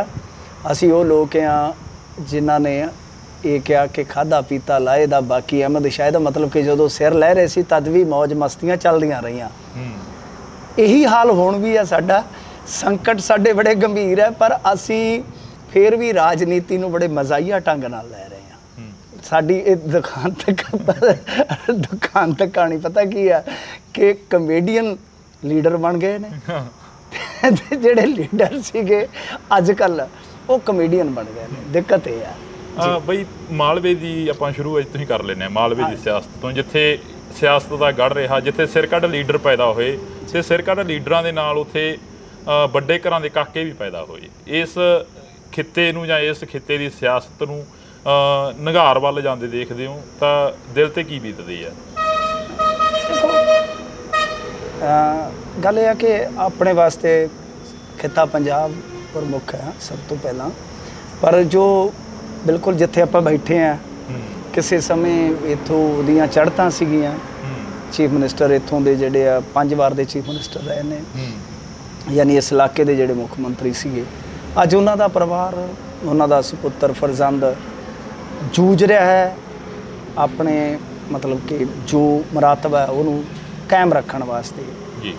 ਦੂਸਰੇ ਪਾਸੇ ਜੇ ਤੁਸੀਂ ਵੇਖੋਗੇ ਤਾਂ ਅਕਾਲੀ ਦਲ ਦੀ ਹਾਲਤ ਜਿਹੜੀ ਹੈ ਉਹ ਇਸ ਤਰ੍ਹਾਂ ਦੀ ਹੋ ਗਈ ਆ ਕਿ ਉਹ ਰੰਗ ਜਿਹੜਾ ਜੰਮਿਆ ਸੀਗਾ ਲੋਕਾਂ ਦੇ ਮਨਾਂ ਦੇ ਵਿੱਚ ਉਹ ਪੂਰੀ ਤਰ੍ਹਾਂ ਉਤਰਿਆ, ਤੇ ਦੁਬਾਰਾ ਚੜਾਉਣ ਵਾਸਤੇ ਜਿਸ ਤਰ੍ਹਾਂ ਦੀ ਯੂਨਿਟੀ, ਜਿਸ ਤਰ੍ਹਾਂ ਦੀ ਤੁਹਾਡੇ ਕੋਲ ਮਿਹਨਤ ਮਸ਼ੱਕਤ ਜਾਂ ਏਕਤਾ ਜਾਂ ਅੱਗੇ ਜਾ ਕੇ ਲੋਕਾਂ ਨਾਲ ਤਾਲਮੇਲ, ਉਹ ਸਾਰੀਆਂ ਚੀਜ਼ਾਂ ਦੀ ਕਿਤੇ ਨਾ ਕਿਤੇ ਘਾਟ ਹੈ। ਤਾਂ ਡੈਫੀਨਿਟਲੀ ਸੱਟ ਤੇ ਵੱਜ ਰਹੀ ਆ ਸੁਖਬੀਰ ਸਿੰਘ ਬਾਦਲ ਨੂੰ। ਪਰ ਗੱਲ ਇਹ ਆ ਕਿ ਹੁਣ ਜੇ ਸੁਧਾਰਵਾਦੀ ਅਕਾਲੀਆਂ ਦੀ ਗੱਲ ਕਰੀਏ, ਮੈਂ ਇਹਨਾਂ ਨੂੰ ਸੁਧਾਰਵਾਦੀ ਕਹਿਣਾ, ਇਹ ਸਾਰੇ ਪਹਿਲਾਂ ਇਕੱਠੇ ਹੀ ਸੀ ਜੀ, ਇਹ ਇਕੱਠੇ ਹੀ ਸੀ, ਸਾਰੇ ਫੈਸਲੇ ਸਭ ਕੁਝ ਹੋਇਆ। ਤੇ ਉਦੋਂ ਅਸੀਂ ਅਖਬਾਰਾਂ ਵਾਸਤੇ ਕੰਮ ਕਰਦੇ ਹੁੰਦੇ ਸੀ ਤੇ ਇਹ ਸੁਧਾਰਵਾਦੀਆਂ ਚੋਂ ਕਈ ਸਾਨੂੰ ਇਸੇ ਤਰ੍ਹਾਂ ਹੀ ਕੋਸਦੇ ਹੁੰਦੇ ਸੀ, ਜਿਵੇਂ ਆ ਮਾਨ ਦੇ ਹੈਗੇ ਨੇ ਸਮਰਥਕ, ਇਹਨਾਂ ਨੂੰ ਉਦੋਂ ਬੁਰੇ ਲੱਗਦੇ ਸੀ। ਅਸੀਂ ਉਸ ਟਾਈਮ ਵੀ ਇਹੋ ਗੱਲਾਂ ਕਰਦੇ ਸੀ ਕਿ ਤੁਹਾਡੀ ਕਹਾਣੀ ਖਰਾਬ ਹੋ ਜਾਣੀ ਹੈ, ਕਹਾਣੀ ਖਰਾਬ ਹੋ ਜਾਣੀ ਆ। ਉਹੀ ਆ ਕਿ ਮਸਲਾ ਕੀ ਹੈ ਕਿ ਇੱਕ ਛੋਟੀ ਜਿਹੀ ਗੱਲ ਤੁਹਾਨੂੰ ਦੱਸਦਾ ਵੀ ਅੱਜ ਕੱਲ੍ਹ ਮੈਂ ਇੱਕ ਹੋਰ ਟਰੈਂਡ ਦੇਖ ਰਿਹਾ ਕਿ ਡਾਕਟਰ ਕਹਿੰਦੇ ਆ ਕਿ ਬਈ ਠੀਕ ਰਹਿਣਾ ਨਾ, ਪੈਰਾਂ ਦੀ ਜੁੱਤੀ ਲਾ ਕੇ ਤੇ ਪੈਰ ਪੂੰਝੇ ਰੱਖਿਆ ਕਰੋ, ਮਿੱਟੀ 'ਚ ਨੰਗੇ ਪੈਰੀ ਤੁਰਿਆ ਕਰੋ ਜੀ। ਜਨਤਾ ਪਹਿਲਾਂ ਸਕੈਚਰਸ ਤੱਕ ਆਈ ਨੰਗੇ ਪੈਰਾਂ ਤੋਂ, ਧੌੜੀ ਦੀਆਂ ਜੁੱਤੀਆਂ ਤੋਂ, ਹੁਣ ਵਾਪਸ ਉਧਰ ਜਾ ਰਹੇ ਆ। ਉਹਦਾ ਅਰਥ ਕੀ ਹੈ ਕਿ ਜਦੋਂ ਤੁਸੀਂ ਜ਼ਮੀਨ ਦੇ ਨਾਲੋਂ ਟੁੱਟੇ ਤਾਂ ਤੁਹਾਡੀ ਬਾਡੀ ਦੇ ਵਿੱਚ ਘਾਟ ਹੈ ਕਿਸੇ ਤੱਤ ਦੀ, ਤਾਂ ਹੀ ਕਹਿ ਰਹੇ ਆ ਨਾ। ਬਿਲਕੁਲ ਪਾਵਰ ਦੇ ਵਿੱਚ ਜਦੋਂ ਗਏ ਤੇ ਉਦੋਂ ਇਹ ਵੀ ਆਹੀ ਹਾਲ ਹੋ ਗਿਆ ਕਿ ਉਹ ਜ਼ਮੀਨ ਨਾਲ ਟੁੱਟ ਗਏ। ਜ਼ਮੀਨ ਨਾਲ ਟੁੱਟ ਕੇ ਆਪਦੀ ਜਿਹੜੀ ਤਾਕਤ ਹੈ, ਉਹਦਾ ਆਪਣਾ ਇੱਕ ਫਤੂਰ ਹੁੰਦਾ, ਸਰੂਰ ਹੁੰਦਾ, ਉਹਦੇ ਵਿੱਚ ਫਿਰ ਹਾਕਮ ਹਮੇਸ਼ਾ ਮਗਰੂਰ ਹੁੰਦਾ। ਤਾਂ ਉਹਦੇ ਵਿੱਚ ਬਾਅਦ ਦੇ ਵਿੱਚ ਫਿਰ ਜੇ ਉਹ ਚੀਜ਼ਾਂ ਨੂੰ ਨਹੀਂ ਸਮਝਦਾ, ਚੂਰ ਹੁੰਦਾ। ਇਹੀ ਕਹਾਣੀ ਹੈ ਰਾਜਨੀਤੀ ਦੀ, ਪਾਵਰ ਦੀ ਇਹੀ ਕਹਾਣੀ ਹੈ। ਤੇ ਇਹਨਾਂ ਨੇ ਗਲਤੀਆਂ ਕੀਤੀਆਂ ਉਸ ਵੇਲੇ, ਠੀਕ ਹੈ। ਮਾਲਵੇ ਦੇ ਵਿੱਚ ਪਹਿਲਾਂ ਵੀ ਬਹੁਤ ਪਰਿਵਾਰ ਜਿਹੜੇ ਆ ਉਹ ਆਪਣਾ ਇਸੇ ਤਰ੍ਹਾਂ ਹੀ, ਜੇ ਤੁਸੀਂ ਵੇਖੋਗੇ ਵਕਾਰ ਕਾਕਾ ਸਰਾਂ ਵਾਲਾ ਬਹੁਤ ਵੱਡਾ ਨਾਮ ਸੀ ਜੀ, ਜਿਹਨੂੰ ਤੁਸੀਂ ਹਰਚਰਨ ਸਿੰਘ ਬਰਾੜ ਦੇ ਨਾਮ ਨਾਲ ਜਾਣਦੇ, ਇਸ ਇਲਾਕੇ 'ਚ ਕਾਕਾ ਸਰਾਂ ਵਾਲਾ ਪਰਿਵਾਰ ਹੈ। ਤਾਂ ਉਹ ਤੁਸੀਂ ਦੇਖ ਲਓ। ਤਾਂ ਇਸ ਤੋਂ ਇਲਾਵਾ ਭਾਈ ਸਾਹਿਬ ਹੁੰਦੇ ਸਨ, ਭਾਈ ਕੇ ਮੁਕਤਸਰ ਵਾਲੇ ਜੀ, ਜਗਮੀਤ ਬਰਾੜ ਫੈਮਿਲੀ, ਗੁਰਮੀਤ ਸਿੰਘ ਬਰਾੜ ਸਾਹਿਬ ਦਾ ਹੁਣੇ ਫੋਨ ਆਇਆ ਸੀ ਰਾਹ ਚ ਆਉਂਦੇ। ਅੱਛਾ ਜੀ, ਇਹ ਕੀ ਬਾਤ ਹੈ। ਹਾਂ ਜੀ, ਤਾਂ ਗੱਲ ਇਹ ਹੈ ਨਾ ਕਿ ਮਾਲਵੇ ਦੇ ਵਿੱਚ ਬਹੁਤ ਤਗੜੇ ਸਿਆਸੀ ਘਰਾਣੇ ਹੋਏ। ਇਸੇ ਤਰ੍ਹਾਂ ਹੀ ਆ ਕਿ ਹੌਲੀ ਹੌਲੀ ਉਹੀ ਆ ਕਿ ਸੁਖਬੀਰ ਸਿੰਘ ਬਾਦਲ ਹੁਣ ਬਚੇ ਆ। ਦੇਖੋ ਗੱਲ SGPC ਤੇ ਖਲੋਂਦੀ ਆ, ਸਵਾ ਥਰਸ ਸਿਰੇ ਤੇ ਗੰਢ, ਕਿ SGPC ਦਾ ਜੇ ਇਲੈਕਸ਼ਨ ਮੋਦੀ ਹੋਰਾਂ ਨੇ ਅੱਜ ਕਰਵਾਤਾ ਤੇ ਉਧਰੋਂ ਜਿੱਦਾਂ ਰੰਗ ਚੜਿਆ ਆਉਂਦਾ ਨਵੀਂ ਪੰਥਕ ਲੀਡਰਸ਼ਿਪ ਦਾ, ਤੇ ਬਸ ਮੁੜ ਕੇ ਬਿਲਕੁਲ ਹੀ ਭੋਗ ਪੈ ਜਾਏਗਾ। ਤੇ ਜੇ ਉਹ ਸਾਲ 2 ਸਾਲ ਕਢਾ ਦਿੰਦੇ ਆ ਫਿਰ ਹੋ ਸਕਦਾ, ਕਿਉਂਕਿ ਸੁਧਾਰਵਾਦੀ ਅਕਾਲੀਆਂ ਦਾ ਕੋਈ ਪਤਾ ਨਹੀਂ ਨਾ, ਹਿਰਦੇ ਪਰਿਵਰਤਨ ਵੀ ਹੋ ਜਾਵੇ। ਤੁਸੀਂ ਨਵੇਂ ਰੰਗ ਦੀ ਗੱਲ ਕਰੀ ਆ, ਪੰਥਕ ਰੰਗ ਜਿਹੜਾ ਚੜਿਆ ਹੁੰਦਾ, ਉਸ ਰੰਗ ਨੂੰ ਤਾਂ ਕਹਿੰਦੇ ਕੱਲ ਰੂਬਰੂ ਵੀ ਨਹੀਂ ਹੋਣ ਦਿੱਤਾ ਕਿਸੇ ਸੰਗਤ ਦੇ, ਨਾ ਕਿਸੇ ਮੀਡੀਆ ਦੇ ਸਾਹਮਣੇ ਨਹੀਂ ਆਉਣ ਦਿੱਤਾ ਉਸ ਰੰਗ ਨੂੰ। ਦੇਖੋ 2 ਚੀਜ਼ਾਂ ਨੇ ਢਿੱਲੋਂ ਸਾਹਿਬ, ਮੈਂ ਇਸ ਹੱਕ 'ਚ ਹਾਂ ਕਿ ਜਦੋਂ ਕਿਸੇ ਨੇ ਸੰਵਿਧਾਨ ਦੀ ਸਹੁੰ ਚੁੱਕ ਲਈ ਉਹਨੂੰ ਬੋਲਣ ਦਿਓ, ਉਹ ਕੀ ਬੋਲਦਾ। ਤੁਹਾਡਾ ਮੈਂਬਰ ਪਾਰਲੀਮੈਂਟ ਆ, ਕਿਉਂਕਿ ਜਦੋਂ ਸਹੁੰ ਚੁੱਕ ਲਈ ਉਹ ਮੈਂਬਰ ਪਾਰਲੀਮੈਂਟ ਹੈ, ਉਹ ਇੱਕ ਮਾਨਯੋਗ ਹੈ, ਨੁਮਾਇੰਦਾ ਹੈ, ਚਾਹੇ ਕੋਈ ਵੀ ਆ, ਚਾਹੇ ਉਹ ਇੰਜੀਨੀਅਰ ਰਾਸ਼ਿਦ ਆ, ਚਾਹੇ ਉਹ ਸਾਧਵੀ ਪ੍ਰਗਿਆ ਜਾਂ ਕੋਈ ਹੋਰ ਹੈ, ਉਹ ਮਾਨਯੋਗ ਹੀ ਆ ਜਦੋਂ ਉਹ ਲੋਕਾਂ ਦੇ ਨੁਮਾਇੰਦੇ ਬਣ ਜਾਂਦੇ ਆ। ਸੋ ਹਿੰਦੂ ਤਵੀ ਵੀ ਆਉਂਦੇ ਆ ਉੱਥੇ, ਲੈਫਟਿਸਟ ਵੀ ਆਏ ਆ ਉੱਥੇ ਸਦਨ ਦੇ ਵਿੱਚ, ਇਹ ਕਸ਼ਮੀਰੀ ਵੱਖਵਾਦੀ ਉਹ ਵੀ ਆਏ ਆ, ਅਮਰਤਪਾਲ ਸਿੰਘ ਆਏ ਆ। ਤਾਂ ਬਈ ਠੀਕ ਆ, ਉਹ ਪ੍ਰਗਟਾਵਾ ਕਰਦੇ ਨਾਲੇ ਥੋੜਾ ਪਤਾ ਲੱਗ ਜਾਂਦਾ ਕਿ ਅੱਗੇ ਦਾ ਏਜੰਡਾ ਕੀ ਹੈ, ਚਾਨਣ ਹੋ ਜਾਂਦਾ। ਪਰ ਦੂਸਰੀ ਗੱਲ ਜਿਹੜੀ ਹੈ, ਦੂਸਰੀ ਗੱਲ ਇਹ ਆ ਕਿ MP ਬਤੌਰ ਠੀਕ ਆ, ਆਪਾਂ ਕਿਹਾ ਕਿ ਯਾਰ ਚੁਣਿਆ ਹੋਇਆ ਨੁਮਾਇੰਦਾ ਮਾਨਯੋਗ ਹੀ ਹੁੰਦਾ ਹਮੇਸ਼ਾ, ਬਿਲਕੁਲ। ਪਰ ਦੂਸਰੇ ਪਾਸੇ ਪ੍ਰਿਜ਼ਨਰ ਹੈ, मतलब MP ਦੇ ਰਾਈਟਸ ਠੀਕ ਆ, ਉਹ ਆਪਣੇ ਆ, ਆਪਣੀ ਜਗ੍ਹਾ ਹੈ, ओथ ले लाई, वो सब कुछ है। पर जो प्रिजनर है ना, प्रिजनर अपने कुछ को राइट रखता है जी, पर बहुत सारियां ਉਹਦੇ ਤੇ ਇਸ ਤਰ੍ਹਾਂ ਦੀਆਂ ਸ਼ਰਤਾਂ ਲਾਗੂ ਹੋ ਜਾਂਦੀਆਂ ਜਿਹੜੀਆਂ ਕਿ ਆਪਾਂ ਨੂੰ ਪਸੰਦ ਨਹੀਂ ਹੁੰਦੀਆਂ। ਮਾਫ ਕਰਨਾ, ਤੁਸੀਂ ਦੇਖਿਆ ਹੋਣਾ ਪ੍ਰਿਜ਼ਨਰ ਵੈਨ ਆਉਂਦੀ ਹੈ ਤੁਹਾਡੀਆਂ ਕਚਹਿਰੀਆਂ 'ਚ, ਕਿਤੇ ਦੇਖੀ ਹੋਏਗੀ? ਬਿਲਕੁਲ ਆਉਂਦੀ ਹੈ ਨਾ। ਪ੍ਰਿਜ਼ਨਰ ਵੈਨ ਜਿਹੜੀ ਆਉਂਦੀ ਆ ਉਹਦੇ ਜਾਲੀ ਲੱਗੀ ਹੁੰਦੀ ਆ। ਹੁਣ ਅੱਗੇ ਖੁੱਲੀਆਂ ਗੱਲਾਂ ਬਾਤਾਂ ਹੋ ਜਾਂਦੀਆਂ ਸੀ, ਹੁਣ ਜਾਲੀ ਲੱਗੀ ਹੁੰਦੀ ਆ। ਪਹਿਲੀ ਗੱਲ ਤਾਂ ਘਰਦਿਆਂ ਨੂੰ ਨੇੜੇ ਨਹੀਂ ਆਉਣ ਦਿੰਦੇ, ਬਿਲਕੁਲ ਘਰਦਿਆਂ ਨੂੰ ਨੇੜੇ ਨਹੀਂ ਆਉਣ ਦਿੰਦੇ। ਫਿਰ ਉਹਨਾਂ ਨੂੰ ਉੱਥੋਂ ਕੱਢ ਕੇ ਬਖਸ਼ੀਖਾਨੇ 'ਚ ਬੰਦ ਕਰਦੇ ਆ, ਉੱਥੋਂ ਸਿੱਧਾ ਅਦਾਲਤ 'ਚ ਪੇਸ਼ ਕਰਦੇ ਆ, ਫਿਰ ਬਖਸ਼ੀਖਾਨੇ 'ਚ ਵਾਪਸ, ਫਿਰ ਉਹ ਪ੍ਰਿਜ਼ਨਰ ਵੈਨ 'ਚ। ਤਾਂ ਉਹ ਕੀ ਆ, ਹੁਣ ਉਹਨਾਂ ਦਾ ਵੀ ਰਾਈਟ ਤਾਂ ਹੋਏਗਾ ਨਾ ਕਿ ਬਈ ਮਤਲਬ ਕਿ ਉਹ ਬੋਲਣ ਦਾ, ਪਰ ਕਿਉਂਕਿ ਪ੍ਰਿਜ਼ਨਰ ਆ, ਫਰੀडम ਆਫ ਸਪੀਚ ਉਦੋਂ ਤੱਕ ਹੈ ਜਦੋਂ ਤੱਕ ਤੁਸੀਂ ਆਮ ਨਾਗਰਿਕ ਹੋ। ਤਾਂ ਮੇਰੇ ਖਿਆਲ ਦੇ ਨਾਲ ਇਹ ਦੋ ਚੀਜ਼ਾਂ ਦਾ ਨਖੇੜਾ ਹੈ ਕਿ ਫਿਰ ਜਦੋਂ ਪ੍ਰਿਜ਼ਨਰ ਹੁੰਦਾ ਬੰਦਾ, ਉਦੋਂ ਉਹਦੇ ਤੇ ਆਹ ਚੀਜ਼ਾਂ ਥੋਪੀਆਂ ਜਾਂਦੀਆਂ ਨੇ, ਮਤਲਬ ਕਿ ਲਾਗੂ ਹੋ ਜਾਂਦੀਆਂ ਨੇ। ਇਹ ਦੋਵੇਂ ਚੀਜ਼ਾਂ ਨੂੰ ਸਾਨੂੰ ਸਮਝਣਾ ਪਊਗਾ ਕਿ ਬਤੌਰ MP ਮੈਂ ਵੀ ਸਮਝਦਾ ਕਿ ਜੇ ਸਟੇਟਮੈਂਟ ਆਉਂਦੀ ਕੋਈ, ਅਸੀਂ ਖੁਦ ਉਤਸਕ ਹਾਂ ਕਿ ਅੱਗੇ ਦੀ ਰਾਜਨੀਤੀ ਕਿਸ ਤਰ੍ਹਾਂ ਦੀ ਹੋਏਗੀ। ਅਮਰਤਪਾਲ ਸਿੰਘ ਕਿਸ ਤਰ੍ਹਾਂ ਸੋਚ ਕੇ ਚੱਲ ਰਹੇ ਨੇ, ਕੀ ਉਹਨਾਂ ਦਾ ਵਿਜ਼ਡਮ ਹੈ, ਕਿਸ ਤਰ੍ਹਾਂ ਉਹਨਾਂ ਨੇ ਮਤਲਬ ਕਿ ਆਪਣੀ ਰਾਜਨੀਤੀ ਦੀ ਇੱਕ ਲੀਕ ਖਿੱਚਣੀ ਹੈ, ਉਹਦੇ ਵਿੱਚ ਕਿ ਉਹ ਮਤਲਬ ਕਿ ਸਾਰੇ ਵਰਗਾਂ ਨੂੰ ਨਾਲ ਤੋਰਨਗੇ, ਸਾਡੇ ਸੰਕਟ ਹੈ ਜਿਹੜੇ ਉਹਨਾਂ ਦੇ ਨਿਵਾਰਨ 'ਤੇ ਕੰਮ ਕੀਤਾ ਜਾਊਗਾ, ਉਹਨਾਂ ਦਾ ਅਗਾਂਹ ਜੋ ਜਥੇਬੰਦਕ ਢਾਂਚਾ ਹੋਊਗਾ ਕਿਸ ਤਰ੍ਹਾਂ ਦਾ ਹੋਏਗਾ, ਹੈ ਨਾ। ਉਹ ਸਾਰੀਆਂ ਚੀਜ਼ਾਂ ਬਤੌਰ ਪੱਤਰਕਾਰ, ਬਤੌਰ ਵਿਸ਼ਲੇਸ਼ਕ ਆਪਾਂ ਨੂੰ ਵੀ ਉਤਸੁਕਤਾ ਬਸ ਲੋੜੀਂਦੀਆਂ ਨੇ, ਉਡੀਕ ਹੈ ਉਹਨਾਂ ਦੀ। ਪਰ ਜਿਵੇਂ ਮੈਂ ਕਿਹਾ ਕਿ ਇਹ ਦੂਸਰੀ ਚੀਜ਼ ਹੁੰਦੀ ਹੈ ਕਿ ਜਦ ਹੁਣ ਆਪਾਂ ਅਰਵਿੰਦ ਕੇਜਰੀਵਾਲ ਨੂੰ ਦੇਖੀਏ ਤਾਂ ਅਰਵਿੰਦ ਕੇਜਰੀਵਾਲ CM ਵੀ ਹੈ, ਨਾਲ ਪ੍ਰਿਜ਼ਨਰ ਵੀ ਹੈ। ਬਿਲਕੁਲ। ਜੇ ਹੁਣ ਉਹ ਕਿੰਨਾ ਰੌਲਾ ਉਹਨਾਂ ਪਾਇਆ ਕਿ ਸਾਡੀਆਂ ਕੈਬਨਿਟ ਦੀਆਂ ਮੀਟਿੰਗਾਂ ਹੋਣ ਦਿਓ, ਨਹੀਂ ਹੋਣ ਦਿੱਤੀਆਂ ਨਾ। ਤੁਹਾਨੂੰ ਪਤਾ ਹੀ ਹੈ, ਤੁਹਾਨੂੰ ਪਤਾ ਮਨੀਸ਼ ਸਿਸੋਦੀਆ ਨੂੰ ਧੂ ਕੇ ਲੈ ਕੇ ਗਏ ਸੀ ਇੱਕ ਵਾਰੀ ਕਚਹਿਰੀ 'ਚ, ਯਾਦ ਹੈ? ਬਿਲਕੁਲ। ਉਹ ਡਿਪਟੀ CM ਵੀ ਸੀਗਾ, ਉਹ ਮੰਤਰੀ ਵੀ ਸੀਗਾ, ਕਿੱਡਾ ਪਾਵਰਫੁਲ ਆਦਮੀ, ਕਿਸੇ ਟਾਈਮ ਦਾ ਬਹੁਤ ਤਗੜਾ ਸਟੂਡੈਂਟ, ਕਿਸੇ ਟਾਈਮ ਦਾ ਬਹੁਤ ਤਗੜਾ ਟੀਚਰ, ਪਰ ਉਹ ਪ੍ਰਿਜ਼ਨਰ ਹੈ ਨਾ। ਤਾਂ ਮਤਲਬ ਕਿ ਦੋ ਚੀਜ਼ਾਂ ਹੋ ਜਾਂਦੀਆਂ ਰਜਿੰਦਰ ਜੀ। ਅਸੀਂ ਜਜ਼ਬਾਤੀ ਤੌਰ ਤੇ ਕਈ ਵਾਰ ਮਤਲਬ ਕਿ ਉਹ ਚੀਜ਼ਾਂ ਦੇਖਦੇ ਨਹੀਂ। ਹਾਂ ਠੀਕ ਹੈ, ਜਾਇਜ਼ ਨਜਾਇਜ਼ ਉਹ ਇੱਕ ਵੱਖਰਾ ਵਿਸ਼ਾ ਹੈ, ਪਰ ਜਦੋਂ ਪ੍ਰਿਜ਼ਨਰ ਹੈ, ਤੁਹਾਨੂੰ ਯਾਦ ਹੋਣਾ ਇੱਕ ਹੋਰ ਘਟਨਾ ਦੱਸ ਦੇਣਾ, ਭੋਲਾ ਆਇਆ ਸੀਗਾ, ਜਗਦੀਸ਼ ਭੋਲਾ ਪਟਾਕਾ ਪਾ ਗਿਆ ਸੀਗਾ ਨਾ, ਉਸ ਤੋਂ ਬਾਅਦ ਭੋਲੇ ਨੂੰ ਕਿਤੇ ਬੋਲਣ ਦਿੱਤਾ ਉਹਨਾਂ ਨੇ, ਵਲੇਟ ਕੇ ਲੈ ਜਾਂਦੇ ਸੀ। ਕਿਉਂਕਿ 1 ਮਿੰਟ ਮਿਲਿਆ ਭੋਲੇ ਨੂੰ, 1 ਮਿੰਟ 'ਚ ਉਹਨੇ ਸਤਿਆਨਾਸ਼ ਇਹਨਾਂ ਦਾ ਕਰ ਦਿੱਤਾ। ਉਹ ਪਟਾਕਾ ਅੱਜ ਤੱਕ ਭੁਗਤ ਰਹੇ ਨੇ ਜਿਹੜੇ ਮਤਲਬ ਮਜੀਠੀਆ ਸਾਹਿਬ ਨੇ ਨਾ। ਇਹੀ ਚੀਜ਼ ਇਹਨਾਂ ਨੂੰ ਵੀ ਡਰ ਹੁੰਦਾ ਹੈ ਨਾ ਕਿ ਯਾਰ ਐਸਾ ਵੈਸਾ ਕੁਝ ਕਹਿ ਦਿੱਤਾ ਤਾਂ ਮਤਲਬ ਕਿ ਹੁਣ ਅਰਵਿੰਦ ਕੇਜਰੀਵਾਲ ਨੂੰ ਮੌਕਾ ਮਿਲ ਜਾਵੇ ਕਿਤੇ। ਆ ਪੇਸ਼ ਕੀਤਾ ਸੀ ਪਿੱਛੇ ਜੇ CBI ਨੇ ਗ੍ਰਿਫਤਾਰੀ ਅੱਗੇ, ਤੁਸੀਂ ਵੇਖਿਆ ਟੀ-ਸ਼ਰਟ ਵੀ ਆ ਮੇਰੇ ਵਾਂਗੂ ਢਿੱਲੜ ਜੀ ਟੀ-ਸ਼ਰਟ ਉੱਦਾਂ ਹੀ ਲੈ ਰਾਤ ਨੂੰ ਚੱਕ ਕੇ ਵੀ ਉੱਠ ਮਿੱਤਰ ਆ ਜਾ, ਸੁੱਤੇ ਪਏ ਨੇ। ਤਾਂ ਉਹ ਉੱਦਾਂ ਤਾਂ ਉਹਨਾਂ ਨੇ ਸ਼ਰਟ ਜੀ ਪਾਈ ਹੁੰਦੀ ਆ, ਤੁਹਾਨੂੰ ਪਤਾ ਜਿਹੜਾ ਉਹਨਾਂ ਦਾ ਪਹਿਰਾਵਾ, ਢਿੱਲੀ ਜੀ ਸ਼ਰਟ ਤੇ ਚੰਗੇ, ਹਾਂਜੀ ਉਦੋਂ ਨੂੰ ਟੀ-ਸ਼ਰਟ 'ਚ ਹੀ ਲੈ ਆਏ ਸੀਗੇ। ਸੋ ਇਸ ਤਰ੍ਹਾਂ ਹੈ ਕਿ ਜਦੋਂ ਪ੍ਰਿਜ਼ਨਰ ਹੋ ਜਾਈਏ ਨਾ, ਫਿਰ ਇਹ ਚੀਜ਼ਾਂ ਮਾਇਨੇ ਨਹੀਂ ਰੱਖਦੀਆਂ। ਬਾਕੀ ਕੋਈ ਗੱਲ ਨਹੀਂ, ਮੈਂਬਰ ਪਾਰਲੀਮੈਂਟ ਜਦੋਂ ਬਣ ਗਿਆ ਉਹਨੂੰ ਬੋਲਣੋਂ ਕਿੰਨਾ ਕੁ ਚਿਰ ਰੋਕੋਗੇ? ਕਿਸੇ ਦਿਨ ਉੱਤੇ ਸਦਨ 'ਚ ਬੋਲਣਗੇ ਤਾਂ ਫਿਰ ਉਹ ਕਿਵੇਂ ਰੋਕ ਲਓਗੇ ਤੁਸੀਂ? ਹੋ ਸਕਦਾ NSA ਹਟ ਜਾਵੇ ਫਿਰ ਬੋਲਣ। ਬਈ ਜਿਹੜੇ ਨਵੇਂ ਕਾਨੂੰਨ ਬਣੇ ਨੇ, ਨਵੇਂ ਕਾਨੂੰਨਾਂ ਨੂੰ ਲੈ ਕੇ ਮੀਡੀਆ ਵੀ ਚੁੱਪ ਆ ਤੇ ਹੋਰ ਜਿਹੜੇ ਬੁੱਧੀਜੀਵੀ ਨੇ ਉਹਨਾਂ ਦੇ ਵੀ ਧਿਆਨ 'ਚ ਇਹ ਗੱਲਾਂ ਨਹੀਂ ਆ ਰਹੀਆਂ। ਜਿਵੇਂ ਆਪਾਂ ਆਫ ਕੈਮਰਾ ਗੱਲ ਕਰ ਰਹੇ ਸੀ ਵੀ ਲੋਕਾਂ ਨੂੰ ਉਹ ਚੀਜ਼ ਦੱਸਣੀ ਚਾਹੀਦੀ ਜਿਹੜੀ ਲੋਕਾਂ ਦੇ ਕੰਮ ਦੀ ਹੋਵੇ। ਹਾਂਜੀ, ਇਹ ਕਾਫੀ ਚਿੰਤਾਜਨਕ ਗੱਲ ਹੈ। ਮੈਨੂੰ ਇੱਕ ਚੀਜ਼ ਤੇ ਹੋਰ ਹੈਰਾਨੀ ਹੋਈ, ਦੇਖੋ ਆਪਾਂ 2 ਸਟੇਟਾਂ ਹੈਗੇ ਆ, 2-3 ਸਟੇਟਾਂ ਇੰਡੀਆ 'ਚ, ਜੇ ਆਪਾਂ ਸਾਊਥ ਨੂੰ ਛੱਡ ਦਈਏ ਤੇ ਉੱਥੇ ਫਿਰ ਆਪਾਂ ਪੰਜਾਬ ਹੀ ਬਚਦਾ ਜਦੋਂ ਸਾਰਾ ਮੁਲਕ ਤੁਹਾਡੇ ਮੂੰਹ ਵੱਲ ਵੇਖਦਾ ਕਿ ਯਾਰ ਪੰਜਾਬੀ ਕੀ ਸੋਚਦੇ ਇਸ ਬਾਰੇ ਜੀ। ਖਾਸ ਤੌਰ ਤੇ ਕਿਸਾਨੀ ਅੰਦੋਲਨ ਤੋਂ ਬਾਅਦ ਮਤਲਬ ਕਿ ਆਪਣੇ ਮੂੰਹ ਵੱਲ ਵੇਖਿਆ ਜਾਂਦਾ ਕਿ ਉਹਨਾਂ ਦਾ ਯਾਰ ਇਸ ਘਟਨਾਕ੍ਰਮ ਤੇ ਕੀ ਪ੍ਰਤੀਕਰਮ ਆ, ਕੀ ਉਹਨਾਂ ਦੀ ਸੋਚ ਆ। ਮੈਂ ਹੈਰਾਨ ਆ, ਮੈਂ ਇਸ ਗੱਲੋਂ ਪਰੇਸ਼ਾਨ ਵੀ ਹਾਂ ਕਮਾਲ ਦੀ ਗੱਲ ਹੈ ਕਿ ਨਾ ਕਿਸਾਨ ਧਿਰਾਂ, ਨਾ ਸਾਡਾ ਬੁੱਧੀਜੀਵ ਵਰਗ, ਸਗੋਂ ਵਕਾਲਤ ਨਾਲ ਜੁੜੇ ਲੋਕ ਜਿਹੜੇ ਆ ਉਹ ਚਿੰਤਾ ਪ੍ਰਗਟਾ ਰਹੇ ਨੇ ਕਿ ਯਾਰ ਇਹ ਤੇ ਡਾਢਾ ਕੰਮ ਔਖਾ ਹੈ।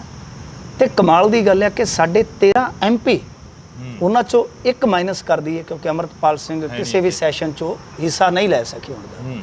ਤੇ ਮੈਨੂੰ ਉਮੀਦ ਹੈ ਕਿ ਜਦੋਂ ਵੀ ਮੌਕਾ ਮਿਲਿਆ ਉਹ ਕਿਉਂਕਿ ਇੰਟੈਲੀਜੈਂਟ ਇਨਸਾਨ ਹੈ, ਇਸ ਚੀਜ਼ ਦੇ ਵਿੱਚ ਇੰਟੈਲੀਜੈਂਸੀ ਹੈ ਕਿਉਂਕਿ ਮੈਂ ਅਮਰਤਪਾਲ ਸਿੰਘ ਨੂੰ ਲੰਬੇ ਸਮੇਂ ਤੋਂ ਜਾਣਦਾ, ਜਦੋਂ ਬਹੁਤ ਘੱਟ ਲੋਕਾਂ ਨੇ ਅਮਰਤਪਾਲ ਸਿੰਘ ਨੂੰ ਸੁਣਿਆ ਹੋਵੇਗਾ ਜੀ, ਅਸੀਂ 14-15 ਤੋਂ ਜਾਣਦੇ ਹਾਂ।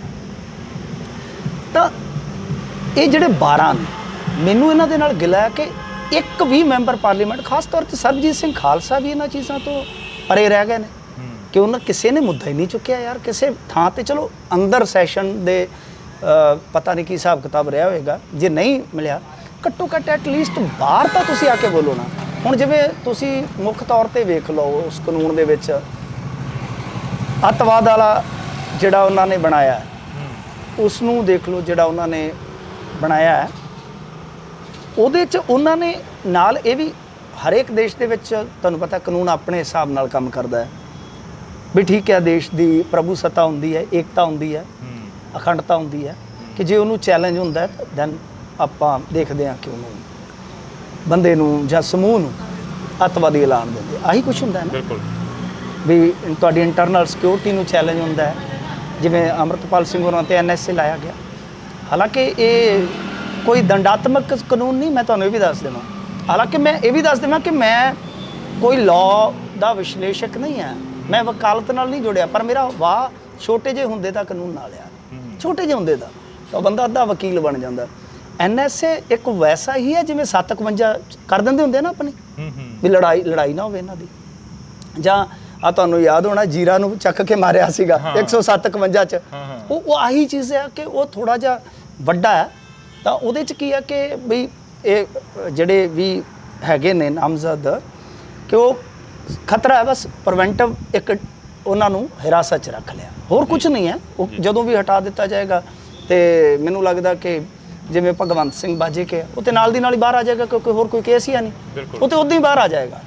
ਜਿਹਦੇ ਤੇ ਕੋਈ ਮਾੜਾ ਮੋਟਾ ਕੋਈ ਹੋਰ FIR ਆ ਉਹ ਕੋਈ ਆਪਦੀ ਉਹ ਗ੍ਰਿਫਤਾਰੀ ਪਊਗੀ ਉਹਦੇ 'ਚ, ਉਹ ਨਹੀਂ ਕੱਟੀ ਹੋਈ ਹੈ ਰਸਤ, ਨਾਲ ਦੀ ਨਾਲ ਉਹ ਵੀ ਬਾਹਰ ਆ ਜਾਣਗੇ।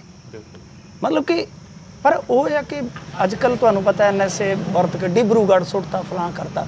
ਹੁਣ ਜੇ ਤੁਸੀਂ ਉਹਨਾਂ ਕਾਨੂੰਨਾਂ ਤੇ ਜਾਓਗੇ ਜਿੰਨਾ ਕੁ ਮੈਂ ਦੇਖਿਆ ਮੀਡੀਆ ਰਿਪੋਰਟਾਂ ਰਾਹੀਂ, ਤਾਂ ਉਹਦੇ 'ਚ ਇੱਕ ਚੀਜ਼ ਢਿੱਲੋਂ ਸਾਹਿਬ ਦੇਖਣ ਵਾਲੀ ਆ ਕਿ ਉਹਨਾਂ ਨੇ ਨਾਲ ਐਤਕੀ ਇਹ ਮੱਦ ਪਾਈ ਆ ਕਿ ਜੇ ਕੋਈ ਫਾਈਨੈਂਸ਼ਲੀ ਸੱਟ ਪਹੁੰਚਾਉਂਦਾ ਮੁਲਕ ਨੂੰ ਤਦ ਵੀ ਉਹਨੂੰ ਉਹ ਅੱਤਵਾਦੀ ਦੇ ਤੌਰ ਤੇ ਰੈਕੋਗਨਾਈਜ਼ਡ ਕਰ ਸਕਦੇ ਆ ਜੀ, ਡੈਜ਼ਿਗਨੇਟਡ ਕਰ ਸਕਦੇ ਆ।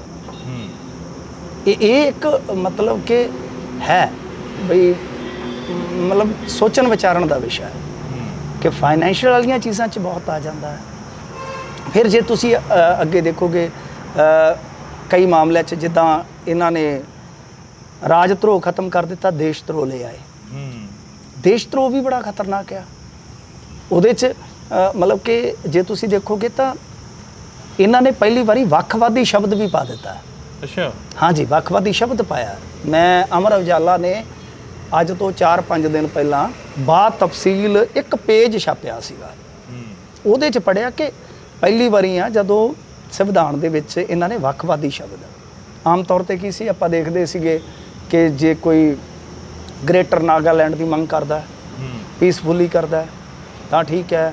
ਜੇ ਆਪਾਂ ਖਾਲਿਸਤਾਨ ਦਾ ਇੱਥੇ ਦੇਖਦੇ ਹਾਂ ਕਿ ਸਿਮਰਨਜੀਤ ਸਿੰਘ ਮਾਨ ਹੋਰੀ ਅਕਸਰ ਤੁਹਾਨੂੰ ਕਹਿੰਦੇ ਸੁਣਾਈ ਦਿੰਦੇ ਹੋਣੇ ਆ ਕਿ ਜੀ ਅਲੈਦਗੀ ਦੀ ਭਾਵਨਾ ਪ੍ਰਗਟ ਕਰਨ ਦਾ ਸਾਡੇ ਕੋਲ ਕਾਨੂੰਨੀ ਰਾਈਟ ਹੈ ਕਿ ਜੇ ਤੁਸੀਂ ਪੀਸਫੁਲੀ ਪ੍ਰਗਟਾਵਾ ਕਰਦੇ ਹੋ। ਕਿਉਂਕਿ ਸੁਪਰੀਮ ਕੋਰਟ ਨੇ ਇੱਕ ਕੇਸ ਦੇ ਵਿੱਚ, ਸ਼ਾਇਦ ਉਹ ਵੀ ਸਿੱਖਾਂ ਨਾਲ ਜੁੜਿਆ ਮਸਲਾ ਸੀਗਾ, 90 ਦੇ ਦਹਾਕੇ 'ਚ ਇਸ ਤਰ੍ਹਾਂ ਦੀ ਜੱਜਮੈਂਟ ਕੋ ਰੂਲਿੰਗ ਪਾਸ ਕੀਤੀ ਆ। ਤਾਂ ਗੱਲ ਇਹ ਆ ਕਿ ਹੁਣ ਉਹਦੇ 'ਚ ਜੇ ਵੱਖਵਾਦੀ ਸ਼ਬਦ ਦੀ ਆਪਾਂ ਥੋੜ੍ਹੀ ਜਿਹੀ ਵਿਆਖਿਆ ਵੇਖੀਏ, ਉਹਦੇ 'ਚ ਲਿਖਿਆ ਸੀਗਾ ਕਿ ਜੇ ਕੋਈ ਵੱਖਵਾਦੀ ਭਾਵਨਾਵਾਂ ਨੂੰ ਪ੍ਰੇਰਦਾ, ਇਹਦਾ ਮਤਲਬ ਕਿ ਪ੍ਰਚਾਰ ਕਰਦਾ ਹੈ। ਇਹਦਾ ਮਤਲਬ ਕੀ ਹੈ ਕਿ ਅੱਗੇ ਜਿਵੇਂ ਪੀਸਫੁਲੀ ਕੋਈ ਆਪਦੀ ਅਲੈਦਗੀ ਦੀ ਭਾਵਨਾ ਪ੍ਰਗਟ ਕਰਦਾ ਹੈ, ਤੁਸੀਂ ਮੈਂ ਉਹਦੇ ਨਾਲ ਸਹਿਮਤ ਹੈ ਜਾਂ ਸਹਿਮਤ ਹੋ, ਇੱਕ ਵੱਖਰਾ ਵਿਸ਼ਾ ਹੈ, ਪਰ ਉਹ ਕਾਰਵਾਈ ਦੀ ਜ਼ਦ 'ਚ ਆ ਜਾਏਗਾ। ਇਸ ਤਰ੍ਹਾਂ ਮਤਲਬ ਕਿ ਇੱਕ ਫਿਰ ਪ੍ਰਦਰਸ਼ਨਕਾਰੀਆਂ ਤੇ ਸਕੰਜਾ ਕੱਸਣ ਵਾਸਤੇ ਪ੍ਰਾਪਰਟੀ ਡੈਮੇਜ ਨੂੰ ਬਹੁਤ ਸਖਤ ਇਹਨਾਂ ਹੀ ਮਤਲਬ ਕਿ ਜਿਹੜੇ ਅੱਤਵਾਦ ਜਾਂ ਦੇਸ਼ ਧਰੋਹੀ ਆ ਇਹਨਾਂ ਦੀ ਕੈਟਾਗਰੀ 'ਚ ਹੀ ਰੱਖਿਆ ਗਿਆ। ਜਿਵੇਂ ਐਸੈਂਸ਼ੀਅਲ ਸਰਵਿਸਿਜ਼ ਹੁੰਦੀਆਂ ਨੇ ਕਿ ਜੇ ਉਹਨਾਂ ਨੂੰ ਕੋਈ ਪ੍ਰਭਾਵਿਤ ਕਰਦਾ ਤਦ ਵੀ ਉਹਨਾਂ ਤੇ ਇਹੀ ਚੀਜ਼ਾਂ ਲਾਗੂ ਹੋਣਗੀਆਂ ਜੀ। ਮਤਲਬ ਕਿ ਜਿੱਦਾਂ ਆਪਾਂ ਗੱਲ ਕਰਦੇ ਪਏ ਹਾਂ। ਸੋ ਇਹ ਆਪਣੇ ਆਪ 'ਚ ਦੇਖੋ ਇਹ ਕਾਨੂੰਨੀ ਮਾਹਰ ਨੇ ਜਿਹੜੇ ਸਾਡੇ ਉਹ ਇਹਦੀ ਵਿਆਖਿਆ ਚੰਗੀ ਤਰ੍ਹਾਂ ਕਰਕੇ ਸਾਡੇ ਵਿੱਚ ਰੱਖਣ। ਜੋ ਅਸੀਂ ਮੀਡੀਆ ਠੀਕ ਹੈ ਕੁਝ ਚੰਗੀਆਂ ਚੀਜ਼ਾਂ ਨੇ, ਸਾਰੀਆਂ ਮਾੜੀਆਂ ਨਹੀਂ, ਉਹਦੇ ਵਿੱਚ ਕੁਝ ਚੰਗੀਆਂ ਚੀਜ਼ਾਂ ਆਈਆਂ, ਪਰ ਉਹ ਚੰਗੀਆਂ ਚੀਜ਼ਾਂ ਜਿਹੜੀਆਂ ਪ੍ਰਚਾਰੀਆਂ ਜਾ ਰਹੀਆਂ ਅੱਧ ਪਚੱਦੀਆਂ ਪਹਿਲਾਂ ਹੀ ਮੌਜੂਦ ਸੀਗੀਆਂ। ਜਿੱਦਾਂ 0 FIR ਦਾ ਅਮਿਤ ਸ਼ਾਹ ਕਹਿ ਰਹੇ ਸਨ, 0 FIR ਜਿਹੜਾ ਆਸਾਰਾਮ ਆ, ਆਸਾਰਾਮ ਨੂੰ ਜਿਹੜੀ ਸਜ਼ਾ ਹੋਈ ਉਹ 0 FIR ਤੇ ਤਾਂ ਹੋਈ ਹੈ। ਪਹਿਲਾ ਮਾਮਲਾ ਹੀ ਦਰਜ ਨਵੀਂ ਦਿੱਲੀ 'ਚ ਹੋਇਆ ਸੀ ਜਦ ਕਿ ਮਾਮਲਾ ਜੋਧਪੁਰ ਦਾ ਸੀਗਾ। 0 FIR ਪਹਿਲਾਂ ਹੀ ਐਗਜ਼ਿਸਟ ਕਰਦੀ ਸੀ, ਆਨਲਾਈਨ FIR ਪਹਿਲਾਂ ਹੀ ਐਗਜ਼ਿਸਟ ਕਰਦੀ ਸੀਗੀ। ਤਾਂ ਪਰ ਉਹ ਇਹਨਾਂ ਚੀਜ਼ਾਂ ਦਾ ਪ੍ਰਚਾਰ ਵਧੇਰੇ ਕਰਕੇ ਜਿਹੜੀਆਂ ਚੀਜ਼ਾਂ ਖਤਰਨਾਕ ਨੇ, ਮਤਲਬ ਕਿ ਹੁਣ ਆਪਾਂ ਦੇਖਦੇ ਹਾਂ ਆਮ ਤੌਰ ਤੇ, ਤੁਸੀਂ ਇੱਕ ਛੋਟੀ ਜਿਹੀ ਮਿਸਾਲ ਲਓ, ਯਾਦ ਹੈ ਤੁਹਾਨੂੰ ਇੱਕ ਵਾਰੀ ਰਾਜੇਵਾਲ ਹੋਰਾਂ ਨੇ ਦੁੱਧ ਤੇ ਸਬਜ਼ੀਆਂ ਦੀ ਸਪਲਾਈ ਬੰਦ ਕਰਵਾਤੀ ਸੀ। ਹਾਂ ਉਹ ਡੋਲੇ ਵੀ ਸੀਗੇ, ਡੋਲੇ ਸੀ ਤਾਂ ਵਿਰੋਧ ਹੋਣਾ ਸ਼ੁਰੂ ਹੋਇਆ, ਫਿਰ ਇਹਨਾਂ ਨੇ ਉਹ ਪ੍ਰਦਰਸ਼ਨ ਵਾਪਸ ਲੈ ਲਿਆ ਸੀ। ਫਰਜ਼ ਕਰੋ ਕਿ ਐਸੈਂਸ਼ੀਅਲ ਸਰਵਿਸਿਜ਼ ਕੱਲ ਨੂੰ ਤੁਸੀਂ ਪ੍ਰਭਾਵਿਤ ਕਰਦੇ ਹੋ, ਤੁਹਾਡੀ ਮਜਬੂਰੀ ਬਣਦੀ ਆ, ਨੌਬਤ ਇੱਥੋਂ ਤੱਕ ਆ ਗਈ। ਹੁਣ ਜਿਹੜੇ ਬੰਦਿਆਂ ਦੇ ਕਰਕੇ ਨੌਬਤ ਆਈ ਹਾਕਮ ਕਰਕੇ, ਉਸੇ ਕੋਲ ਹੀ ਪਾਵਰ ਸੀ ਕਾਨੂੰਨ ਬਣਾਉਣ ਦੀ, ਉਹਨੇ ਹੀ ਤੁਹਾਨੂੰ ਨੱਥ ਲਿਆ ਕਿ ਬਈ ਗੱਲ ਇਹ ਆ ਕਿ ਐਸੈਂਸ਼ੀਅਲ ਸਰਵਿਸਿਜ਼ ਜੇ ਤੂੰ ਪ੍ਰਭਾਵਿਤ ਕੀਤੀਆਂ ਤਾਂ ਤੁਸੀਂ ਦੇਖੋ ਇਹ ਪ੍ਰਦਰਸ਼ਨ ਜਾਂ ਇਹਨਾਂ ਚੀਜ਼ਾਂ ਦੇ ਨਾਲ ਜੁੜਦਾ ਹੈ, ਕਿਉਂਕਿ ਐਸੈਂਸ਼ੀਅਲ ਸਰਵਿਸਿਜ਼ ਤਾਂ ਕਿਸੇ ਨੂੰ ਬਣਾ ਸਕਦੇ। ਪਾਣੀ ਪ੍ਰਭਾਵਿਤ ਕਰ ਦਿੱਤਾ ਤਦ ਵੀ, ਬਿਲਕੁਲ ਦਵਾਈਆਂ ਪ੍ਰਭਾਵਿਤ ਕਰ ਦਿੱਤੀਆਂ ਤਦ ਵੀ, ਯਾਨੀ ਕੋਈ ਰਸਤਾ ਤੁਸੀਂ ਬਲੌਕ ਕਰ ਦਿੱਤਾ ਹੈ, ਪਬਲਿਕ ਪ੍ਰਾਪਰਟੀ ਨੂੰ ਡੈਮੇਜ ਕਰ ਦਿੱਤਾ ਹੈ, ਐਸੈਂਸ਼ੀਅਲ ਸਰਵਿਸਿਜ਼ ਉਹ ਤਾਂ ਹੋਣਗੀਆਂ ਸਾਰਾ ਜੀ ਗੱਲ ਹੈ।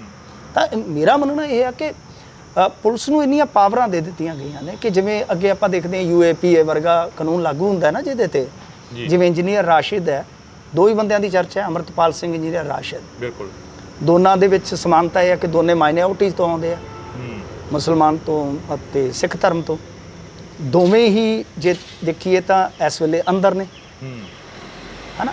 ਪਰ ਦੋਵਾਂ 'ਚ ਇੱਕ ਬੁਨਿਆਦੀ ਫਰਕ ਹੈ ਕਿ ਇੱਕ UAPA ਤਹਿਤ ਬੰਦ ਹੈ ਜਿਹੜਾ ਕਿ ਦੰਡਾਤਮਕ ਹੈ, ਜਿਹਦੇ 'ਚ ਸਜ਼ਾ ਪੱਕੀ ਹੈ। ਉਹ ਹੁਣ ਤਾਂ ਮੈਨੂੰ ਲੱਗਦਾ ਲਾਈਫ ਇੰਪ੍ਰੈਜ਼ਨਮੈਂਟ ਵੀ ਕੀਤੀ ਹੋਈ ਹੈ ਇਹਨਾਂ ਨੇ, UAPA ਐਡਾ ਸਖਤ ਹੈ। ਪਰ ਜਿਵੇਂ ਮੈਂ ਤੁਹਾਨੂੰ ਦੱਸਿਆ NSA 'ਚ ਸਜ਼ਾ ਨਹੀਂ ਹੁੰਦੀ, ਇਹ ਤਾਂ ਬਸ ਇਹੀ ਹੈ ਕਿ ਰੋਕਥਾਮ ਵਾਸਤੇ, ਅਗਾਹੂ ਰੋਕਥਾਮ ਵਾਸਤੇ ਬੰਦ ਕਰ ਦਿੱਤੇ ਆ।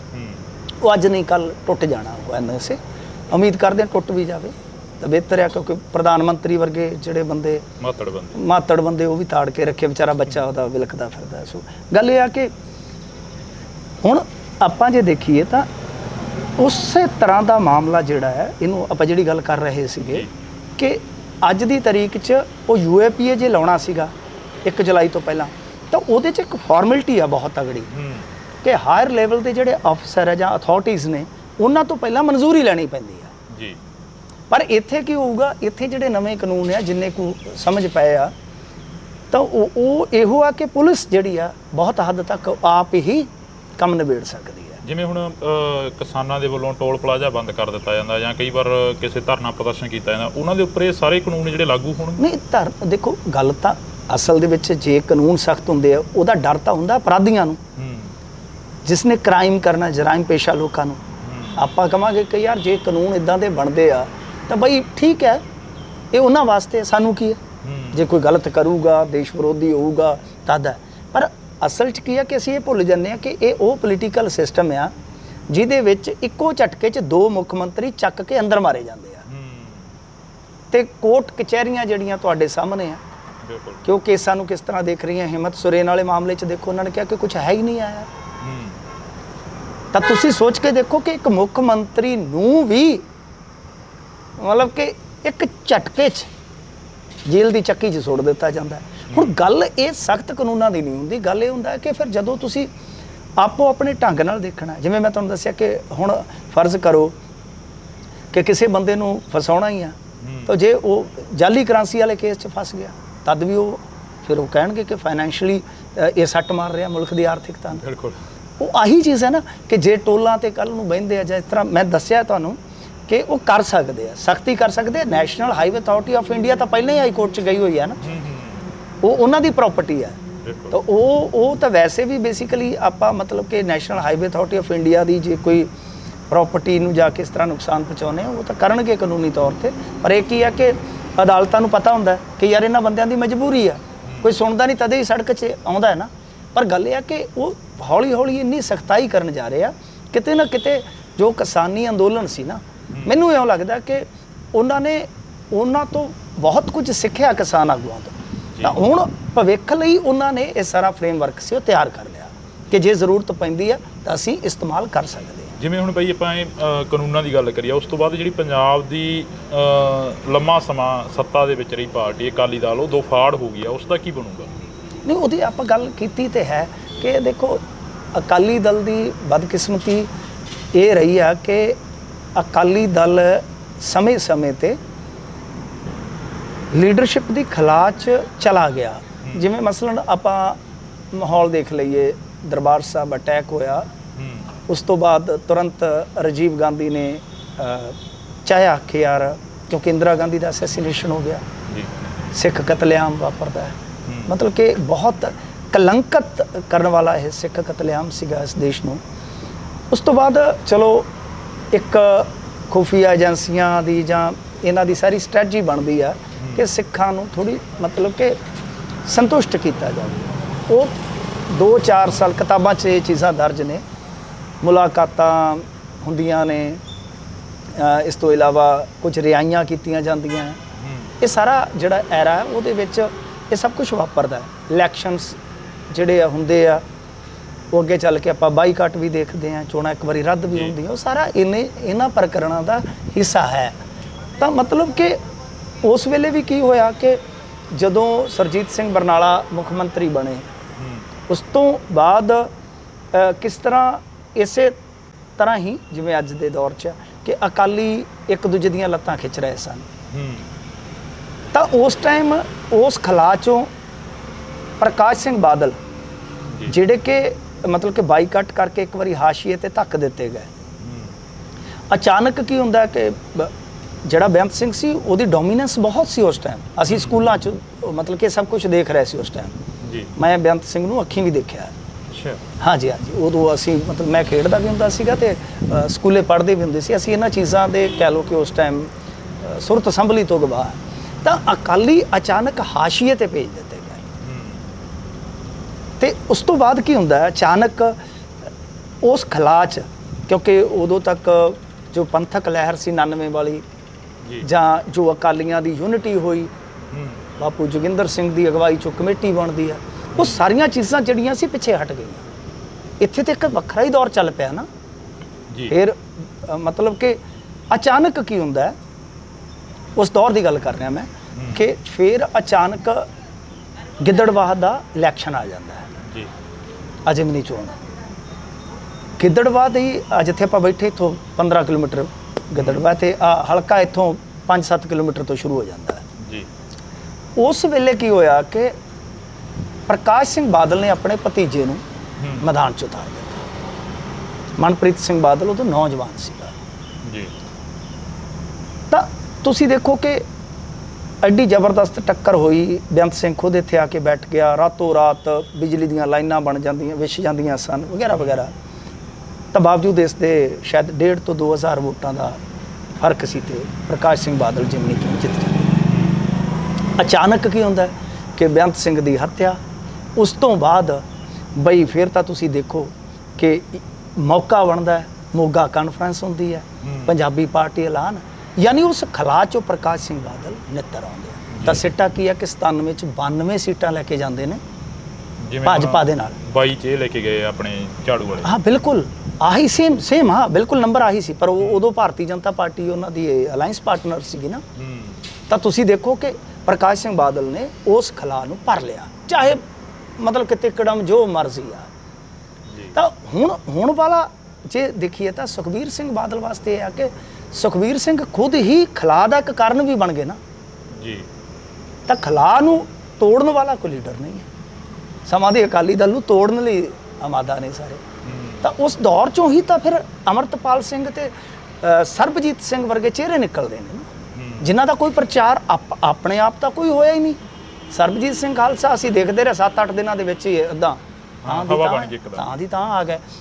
ਤਾਂ ਕਹਿਣ ਦਾ ਮਤਲਬ ਇਹੋ ਹੀ ਆ ਕਿ ਇਹ ਜਿਹੜਾ ਹੁਣ ਖਲਾ ਆ, ਇਸ ਖਲਾ ਦੇ ਵਿੱਚੋਂ ਚਿਹਰੇ ਬਾਦਲ ਫੈਮਿਲੀ ਚੋਂ ਨਹੀਂ ਹੈ, ਇਸ ਖਲਾ ਚੋਂ ਤੇ ਚਿਹਰੇ ਹੁਣ ਦੂਸਰੇ ਨਜ਼ਰ ਆ ਰਹੇ। ਆ ਦਿੱਕਤ ਹੈ।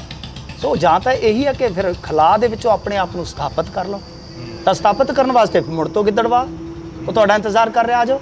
ਬਾਈ ਇਲੈਕਸ਼ਨ ਨੂੰ ਜਾਏਗੀ। ਹਾਂ ਜੀ, ਬਸ ਇਹੀ ਹੈ ਕਿ ਸਥਾਪਿਤ ਕਰਨ। ਸਥਾਪਤੀ ਕੀ ਹੈ? ਤਿਆਗ ਮੰਗਦੀ ਹੈ, ਇਮਤਿਹਾਨ ਮੰਗਦੀ ਹੈ।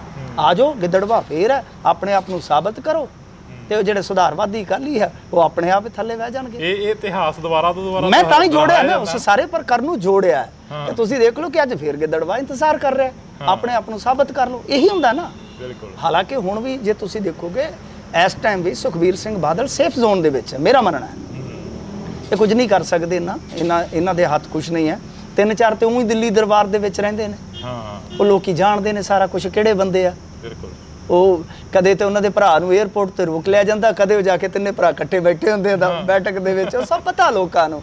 ਤਾਂ ਕਹਿਣ ਦਾ ਮਤਲਬ ਆ ਕਿ ਪਰ ਫਿਰ ਵੀ ਬਾਵਜੂਦ ਇਸ ਦੇ ਕਿ ਜੇ ਤੁਸੀਂ ਇੱਕ ਰਿਵਾਈਵਲ ਫੇਜ਼ ਦੇ ਵਿੱਚ ਆਉਣਾ ਹੈ ਤਾਂ ਤੁਹਾਨੂੰ ਇੱਕ ਵੱਡੀ ਲੜਾਈ ਤਾਂ ਜਿੱਤ ਕੇ ਦਿਖਾਉਣੀ ਪਊਗੀ ਨਾ।